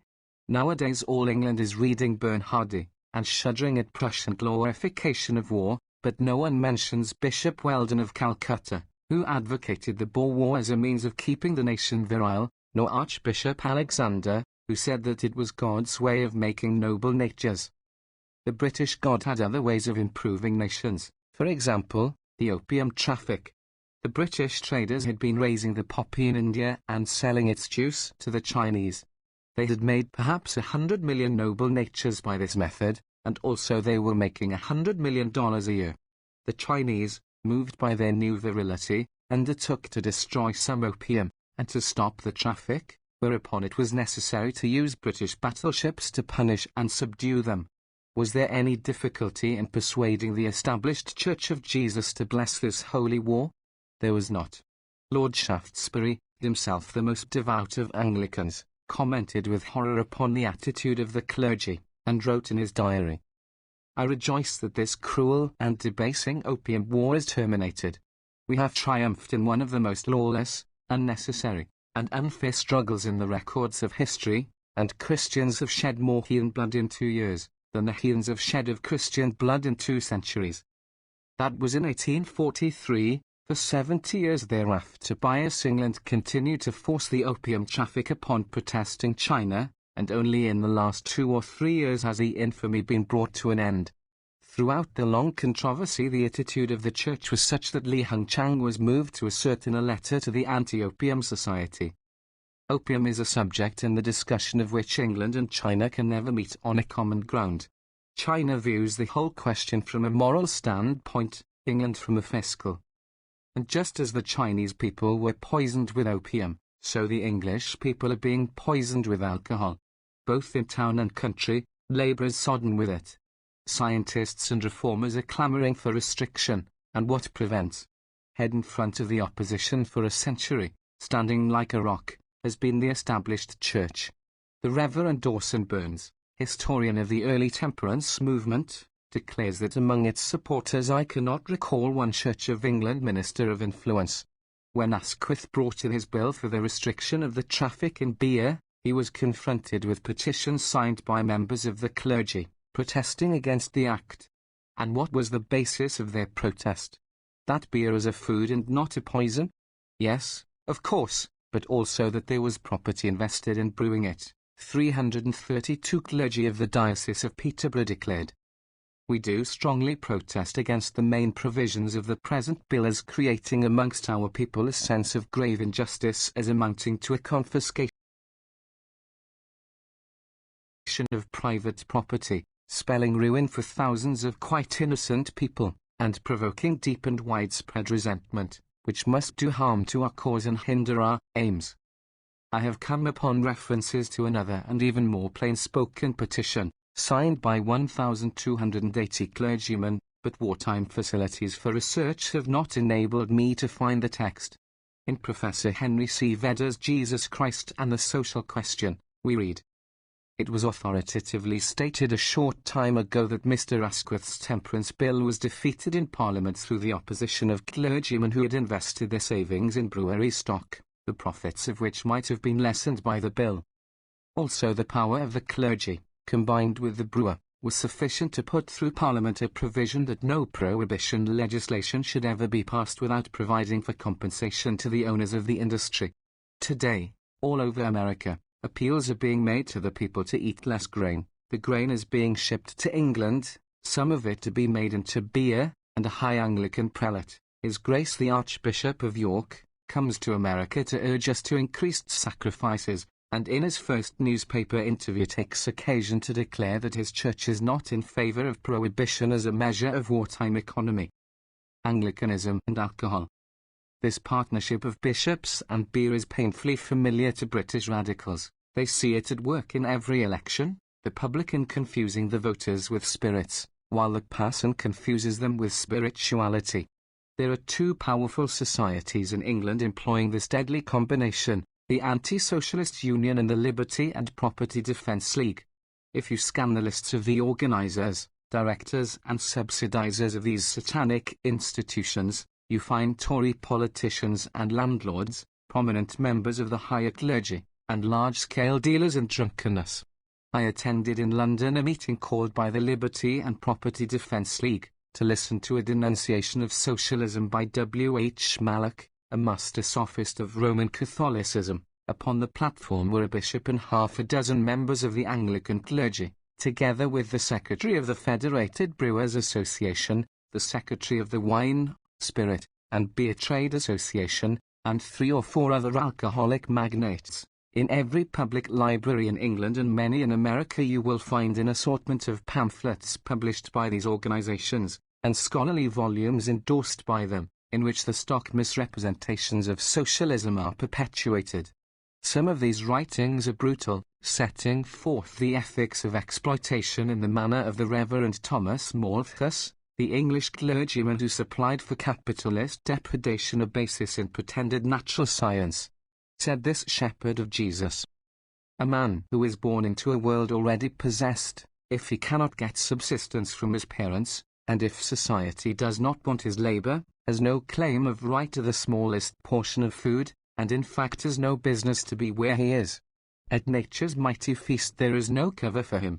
She tells him to be gone, and will quickly execute her own orders. Such was the tone of the ruling classes in the 19th century. But it was found that for some reason this failed to stop the growth of socialism, and so in our time the clerical defenders of privilege have grown subtle and insinuating. They inform us now that they have a deep sympathy with our fundamental purposes, they burn with pity for the poor, and they would really and truly wish happiness to everyone, not merely in heaven, but right here and now. However, there are so many complications, and so they proceed to set out all the anti-socialist bugaboos. Here, for example, is the Reverend James Stalker, D.D., expounding the ethics of Jesus, and admonishing us extremists. Efforts to transfer money and property from one set of hands to another may be inspired by the same passions as have blinded the present holders to their own highest good, and may be accompanied with injustice as extreme as has ever been manifested by the rich and powerful. And again, the Reverend W. Sunday, D., an especially popular clerical author, gives us this sublime utterance of religion on wage slavery. The world is full of mysteries, but some clear lines run through them, of which this is one. Where God has been so patient, it is not for us to be impatient. And again, Professor Robert Flint, of Edinburgh University, a clergyman, author of a big book attacking socialism, and bringing us back to the faith of our fathers. The great bulk of human misery is due, not to social arrangements, but to personal vices. I study Professor Flint's volume in the effort to find just what, if anything, he would have the Church do about the evils of our time. I find him praising the sermons of Dr. Westcott, Bishop of Durham, as being the proper sort for clergymen to preach. Bishop Westcott, whether he is talking to a high society congregation, or to one of workingmen, shows an exquisite sense of knowing always where to stop. So I consulted the bishop's volume, The Social Aspects of Christianity, and I see at once why he is popular with the anti-socialist propagandists. Neither I or any other man can possibly discover what he really means, or what he really wants done. I was fascinated by this Westcott problem. I thought maybe if I kept on the good bishop's trail, I might in the end find something a plain man could understand. So I got the beautiful 2-volume Life of Brooke Westcott, by his son, and there I found an exposition of the social purposes of bishops. In the year 1892 there was a strike in Durham, which is in the coal country. The employers tried to make a cut in wages, and some 10,000 men walked out, and there was a long and bitter struggle, which wrung the episcopal heart.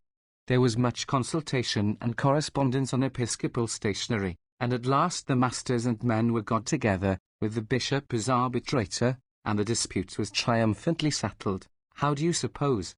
On the basis of a 10% reduction in wages. I know nothing quainter in the history of English graft than the naivete with which the bishop's biographer and son tells the story of this episcopal venture into reality. The prelate came out from the conference all smiles, and well satisfied with the result of his day's work. As for his followers, they were in ecstasies. They seized and waltzed one another around on the carriage drive as madly as ever we danced at a flower show ball. Hats and caps are thrown into the air, and we cheer ourselves hoarse. The bishop proceeds to his palace, and sends one more communication on episcopal stationery, in order to all his clergy to offer their humble and hearty thanks to God for our happy deliverance from the strife by which the diocese has been long afflicted. Strange to say, there were a few varlets in Durham who did not appreciate the services of the bold bishop, and one of them wrote and circulated some abusive verses, in which he made reference to the bishop's comfortable way of life. The biographer then explains that the bishop was so tender-hearted that he suffered for the horses who drew his episcopal coach, and so ascetic that he would have lived on tea and toast if he had been permitted to. A curious condition in English society, where the bishop would have lived on tea and toast, but was not permitted to, while the working people, who didn't want to live on tea and toast, were compelled to. Dead cats. For more than 100 years the Anglican clergy have been fighting with every resource at their command the liberal and enlightened men of England who wished to educate the masses of the people. In 1807 the first measure for a national school system was denounced by the Archbishop of Canterbury as derogatory to the authority of the Church. As a county measure, his supporters established the National Society for Promoting the Education of the Poor in the Doctrines of the Established Church, and the founder of the organization, a clergyman, advocated a barn as a good structure for a school, and insisted that the children of the workers should not be taught beyond their station. In 1840 a committee of the Privy Council of Education was appointed, but bowed to the will of the archbishops, setting forth the decree of their lordships that the first purpose of all instruction must be the regulation of the thoughts and habits of the children by the doctrine and precepts of revealed religion. In 1850 a bill for secular education was denounced as presenting to the country a choice between heaven or hell, God or the devil. In 1870, Forster, author of the Still Unpassed Bill, wrote that while the passions were disputing, the children of the poor were growing into savages. As with education, so with social reform. During the struggle to abolish slavery in the British colonies, some enthusiasts endeavored to establish the doctrine that Christian baptism conferred emancipation upon Negroes who accepted it, whereupon the Bishop of London laid down the formula of exploitation: Christianity and the embracing of the gospel do not make the least alteration of civil property. Gladstone, who was a Democrat when he was not religious, spoke of the cultured classes of England. In almost every one, if not every one, of the greatest political controversies of the last 50 years, whether they affected the franchise, whether they affected commerce, whether they affected religion, whether they affected the bad and abominable institution of slavery, or what subject they touched, these leisured classes, these educated classes, these titled classes have been in the wrong. The great commoner did not add these religious classes, but he belonged to the religious classes himself, but a study of the record will supply the gap. The Church opposed all the reform measures which Gladstone himself put through. It opposed the Reform Bill of 1832. It opposed all the social reforms of Lord Shaftesbury. This noble-hearted Englishman complained that at first only a single minister of religion supported him, and to the end only a few. He expressed himself as distressed and puzzled to find support from infidels and non-professors, opposition or coldness from religionists or declaimers. And to our own day it has been the same. In 1894 the House of Bishops voted solidly against the employers' liability law. The House of Bishops opposed Home Rule, and beat it. The House of Bishops opposed woman's suffrage, and voted against it to the end. Concerning this establishment, Lord Shaftesbury, himself the most devout of Englishmen, used the vivid phrase, "this vast aquarium full of cold-blooded life."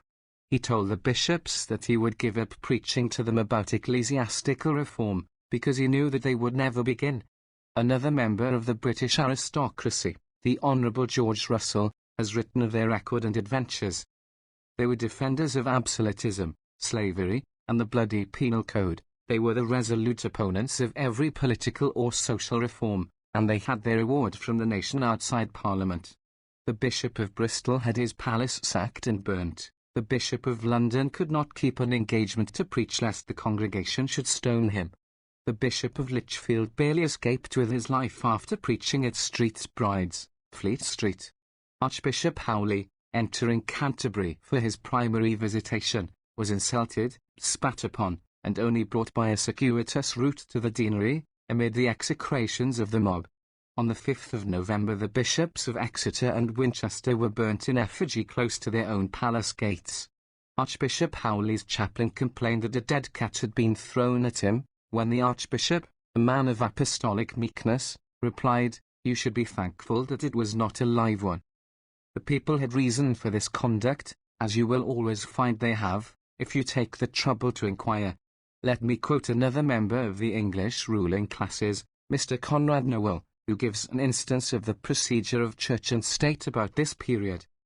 In 1832, 6 agricultural labourers in South Dorsetshire, led by one of their class, George Lovelace, in receipt of 9s a week each, demanded the 10s rate of wages usual in the neighbourhood. The result was a reduction to 8s. An appeal was made to the chairman of the local bench, who decided that they must work for whatever their masters chose to pay them. The parson, who had at first promised his help, now turned against them, and the masters promptly reduced the wage to 7s, with a threat of further reduction. Lovelace then formed an agricultural union, for which all 7 were arrested, treated as convicts, and committed to the assizes. The prison chaplain tried to bully them into submission. The judge determined to convict them, and directed that they should be tried for mutiny under an Act of George III, specially passed to deal with the naval mutiny at the Nore. The grand jury were landowners, and the petty jury were farmers. Both judge and jury were churchmen of the prevailing type. The judge summed up as follows: "Not for anything that you have done, or that I can prove that you intend to do, but for an example to others, I consider it my duty to pass the sentence of 7 years penal transportation across His Majesty's high seas upon each and every one of you. Suffer little children." The founder of Christianity was a man who specialized in children. He was not afraid of having his discourses disturbed by them. He did not consider them superfluous. "Of such is the kingdom of heaven," he said, "and his church is the inheritor of this tradition. Feed my lambs." They were children in Great Britain in the early part of the 19th century, and we may see what was done with them by turning to Gibbon's Industrial History of England. Sometimes regular traffickers would take the place of the manufacturer, and transfer a number of children to a factory district, and there keep them, generally in some dark cellar, till they could hand them over to a mill owner in want of hands, who would come and examine their height, strength, and bodily capacities, exactly as did the slave owners in the American markets. After that the children were simply at the mercy of their owners, nominally as apprentices, but in reality as mere slaves, who got no wages, and whom it was not worth while even to feed and clothe properly, because they were so cheap and their places could be so easily supplied. It was often arranged by the parish authorities, in order to get rid of imbeciles, that one idiot should be taken by the mill owner with every 20 sane children. The fate of these unhappy idiots was even worse than that of the others. The secret of their final end has never been disclosed, but we can form some idea of their awful sufferings from the hardships of the other victims to capitalist greed and cruelty. The hours of their labor were only limited by exhaustion, after many modes of torture had been unavailingly applied to force continued work. Children were often worked 16 hours a day, by day and by night. In the year 1819 an Act of Parliament was proposed limiting the labour of children 9 years of age to 14 hours a day. This would seem to have been a reasonable provision, likely to have won the approval of Christ, yet the bill was violently opposed by Christian employers, backed by Christian clergymen. It was interfering with freedom of contract, and therefore with the will of Providence. It was anathema to an established church, whose function was in 1819, as it is in 1918, and was in 1918 B.C., to teach the divine origin and sanction of the prevailing economic order. Anu and Baal called me Hammurabi, the exalted prince, worshipper of the gods.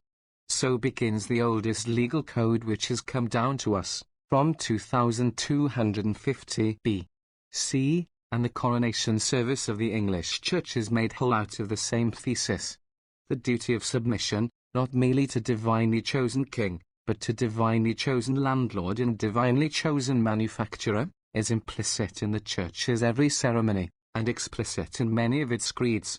In the litany the people petition for increase of grace to hear meekly thy word, and here is this word, as little children are made to learn it by heart. If there exists in the world a more perfect summary of slave ethics, I do not know where to find it. My duty towards my neighbor is to honor and obey the king, and all that are put in authority under him, to submit myself to all my governors, teachers, spiritual pastors, and masters, to order myself lowly and reverently to all my betters. not to covet nor desire other men's goods, but to learn and labor truly to get mine own living, and to do my duty in that state of life, unto which it shall please God to call me. 100 years ago, one of the most popular of British writers was Hannah More. She and her sister Martha went to live in the coal country, to teach this catechism to the children of the starving miners. The Mendip Annals is the title of a book in which they tell of their 10 years' labours in a village popularly known as Little Hell. In this place 200 people were crowded into 19 houses.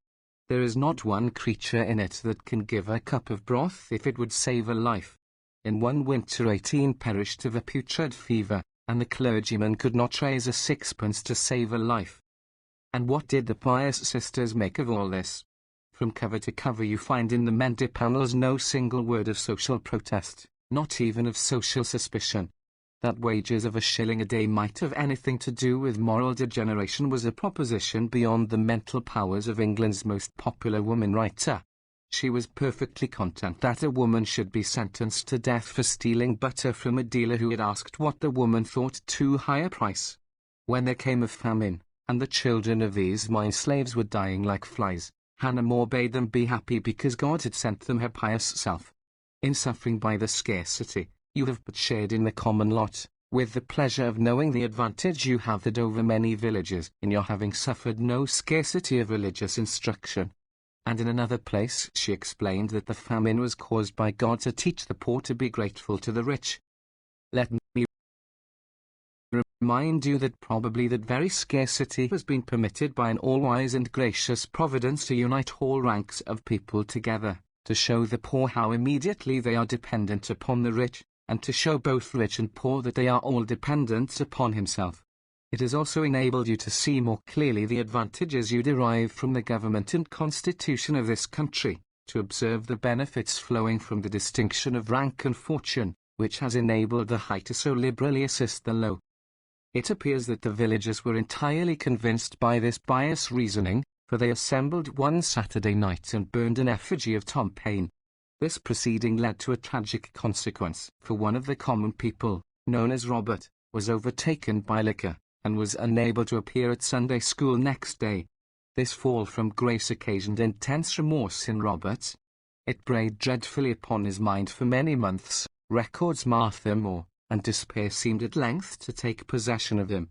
Hannah had some conversation with him, and read him some suitable passages from the Rise and Progress. At length the Almighty was pleased to shine into his heart and give him comfort. Nor should you imagine that this saintly stupidity was in any way unique in the Anglican establishment. We read in the letters of Shelley how his father tormented him with Archdeacon Paley's evidences as a cure for atheism. This eminent churchman wrote a book, which he himself ranked first among his writings, called Reasons for Contentment, addressed to the labouring classes of the British public. In this book he not merely proved that religion smooths all inequalities, because it unfolds a prospect which makes all earthly distinctions nothing, he went so far as to prove that, quite apart from religion, the British exploiters were less fortunate than those to whom they paid £1 a day. Some of the conditions which poverty, if the condition of the labouring part of mankind must be so called, imposes, are not hardships, but pleasures. Frugality itself is a pleasure. It is an exercise of attention and contrivance, which, whenever it is successful, produces satisfaction. This is lost among abundance.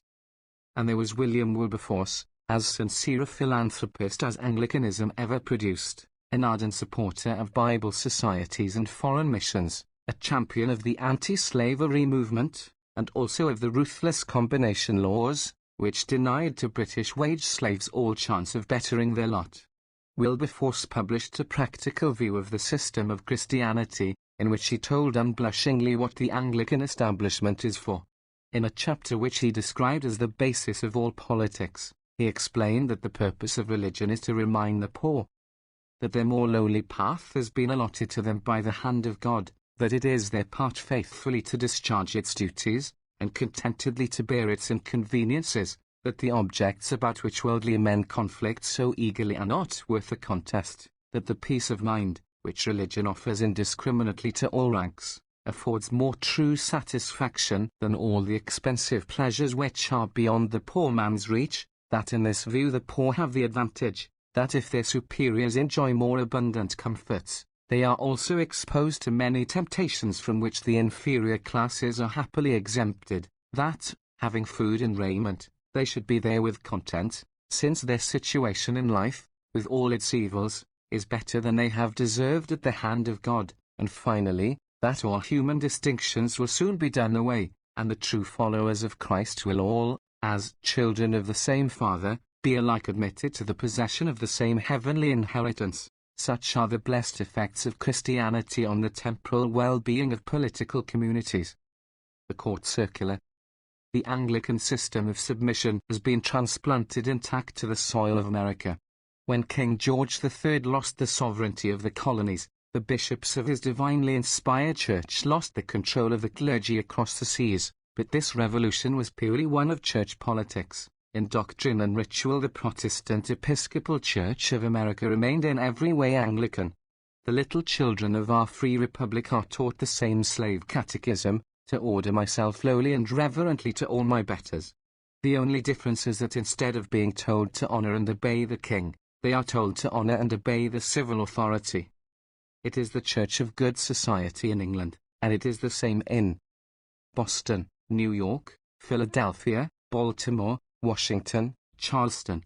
Just as our ruling classes have provided themselves with imitation English schools and imitation English manners and imitation English clothes, so in their heaven they have provided an imitation English monarch.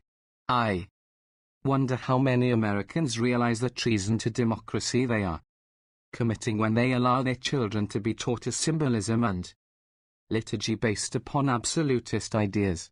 I take up the hymn book, not their English, but the sturdy, independent, democratic American hymn book. I have not opened it for 20 years, yet the greater part of its contents is as familiar to me as the syllables of my own name. I read, Holy, holy, holy. All the saints adore thee, casting down their golden crowns around the glassy sea, cherubim and seraphim bowing down before thee, which wert, and art, and evermore shall be. One might quote 100 other hymns made thus out of royal imagery. I turn at random to the part-headed general, and find that there is hardly one hymn in which there is not king, throne, or some image of homage and flattery. The first hymn begins, Ancient of days, who sittest, throned in glory. To thee all knees are bent, all voices pray. And the second, Christ, whose glory fills the skies, dash. And the third, Lord of all being, throned afar. Thy glory flames from sun and star. There is a court in heaven above, to which all good Britons look up, and about which they read with exactly the same thrills as they read the Court Circular. The two courts have the same ethical code and the same manners. Their sovereigns are jealous, greedy of attention, self-conscious and profoundly serious, punctilious and precise, their existence consisting of an endless round of ceremonies, and they being incapable of boredom. No member of the royal family can escape this regime even if he wishes, and no more can any member of the Holy Family, not even the meek and lowly Jesus, who chose a carpenter's wife for his mother, and showed all his earthly days a preference for low society. This unconventional son lived obscurely, he never carried weapons, he could not bear to have so much as a human ear cut off in his presence. But see how he figures in the Court Circular. The Son of God goes forth to war, a kingly crown to gain. His blood-red banner streams afar. Who follows in his train? This carpenter's son was one of the most unpretentious men on earth, utterly simple and honest. He would not even let anyone praise him. When someone called him good master, he answered, quickly, Why callest thou me good? There is none good save one, that is, God. But this simplicity has been taken with deprecation by his church, which persists in heaping compliments upon him in conventional, courtly style. The company of angels are praising thee on high, and mortal men, and all things created, make reply, all glory, Lord and honor to thee, Redeemer, King. The impression a modern man gets from all this is the unutterable boredom that heaven must be. Can one imagine a more painful occupation than that of the saints, casting down their golden crowns around the glassy sea, unless it be that of the triumvirate itself, compelled to sit through eternity watching these saints, and listening to their mawkish and superfluous compliments? But one can understand that such things are necessary in a monarchy. They are necessary if you are going to have good society, and a good society church. For good society is precisely the same thing as heaven, that is, a place to which only a few can get admission, and those few are bored. They spend their time going through costly formalities, not because they enjoy it, but because of its effect upon the populace, which reads about them and sees their pictures in the papers, and now and then is allowed to catch a glimpse of their physical presences, as at the horse show, or the opera, or the coaching parade. Horn-blowing. I know the Church of Good Society in America, having studied it from the inside. I was an extraordinarily devout little boy. One of my earliest recollections, I cannot have been more than 4 years of age, is of carrying a dustbrush about the house as the choir boy carried the Golden Cross every Sunday morning. I remember asking if I might say the Lord's Prayer in this fascinating play, and my mother's reply, "If you say it reverently." When I was 13, I attended service, of my own volition and out of my own enthusiasm, every single day during the 40 days of Lent. At the age of 15 I was teaching Sunday school.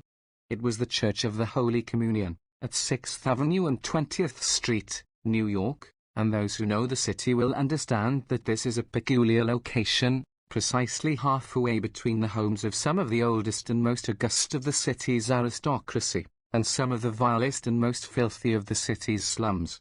The aristocracy were paying for the church, and occupied the best pews. They came, perfectly clad, aus dem Jägerson, as the Germans say, with the manner they so carefully cultivate, gracious, yet infinitely aloof.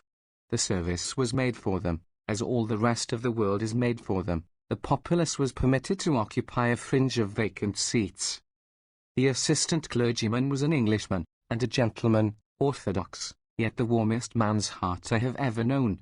He could not bear to have the church remain entirely the church of the rich. He would go persistently into the homes of the poor, visiting the old slum women in their pitifully neat little kitchens, and luring their children with entertainments and Christmas candy. They were corralled into the Sunday school, where it was my duty to give them what they needed for the health of their souls.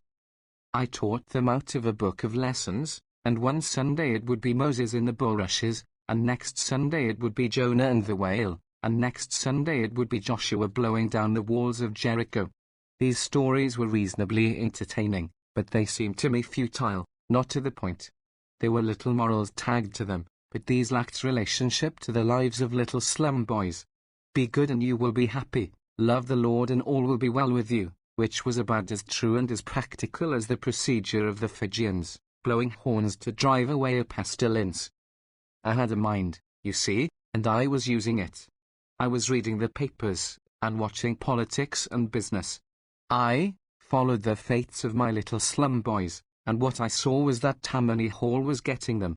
The liquor dealers and the brothel keepers, the pandas and the pimps, the grap shooters and the petty thieves, all these were paying the policeman and the politician for a chance to prey upon my boys, and when the boys got into trouble, as they were continually doing, it was the clergyman who consoled them in prison, but it was the Tammany leader who saw the judge and got them out. So these boys got their lesson even earlier in life than I got mine, that the church was a kind of amiable fake, a pious horn blowing, while the real thing was Tammany. I talked about this with the vestrymen and the ladies of good society. They were deeply pained, but I noticed that they did nothing practical about it, and gradually, as I went on to investigate, I discovered the reason, that their incomes came from real estate, traction, gas and other interests, which were contributing the main part of the campaign expenses of the corrupt Tammany machine, and of its equally corrupt rival. So it appeared that these immaculate ladies and gentlemen, aus dem Jägerson, were themselves engaged, unconsciously, perhaps, but none the less effectively, in spreading the pestilence against which they were blowing their religious horns. So little by little I saw my beautiful church for what it was and is, a great capitalist interest, an integral and essential part of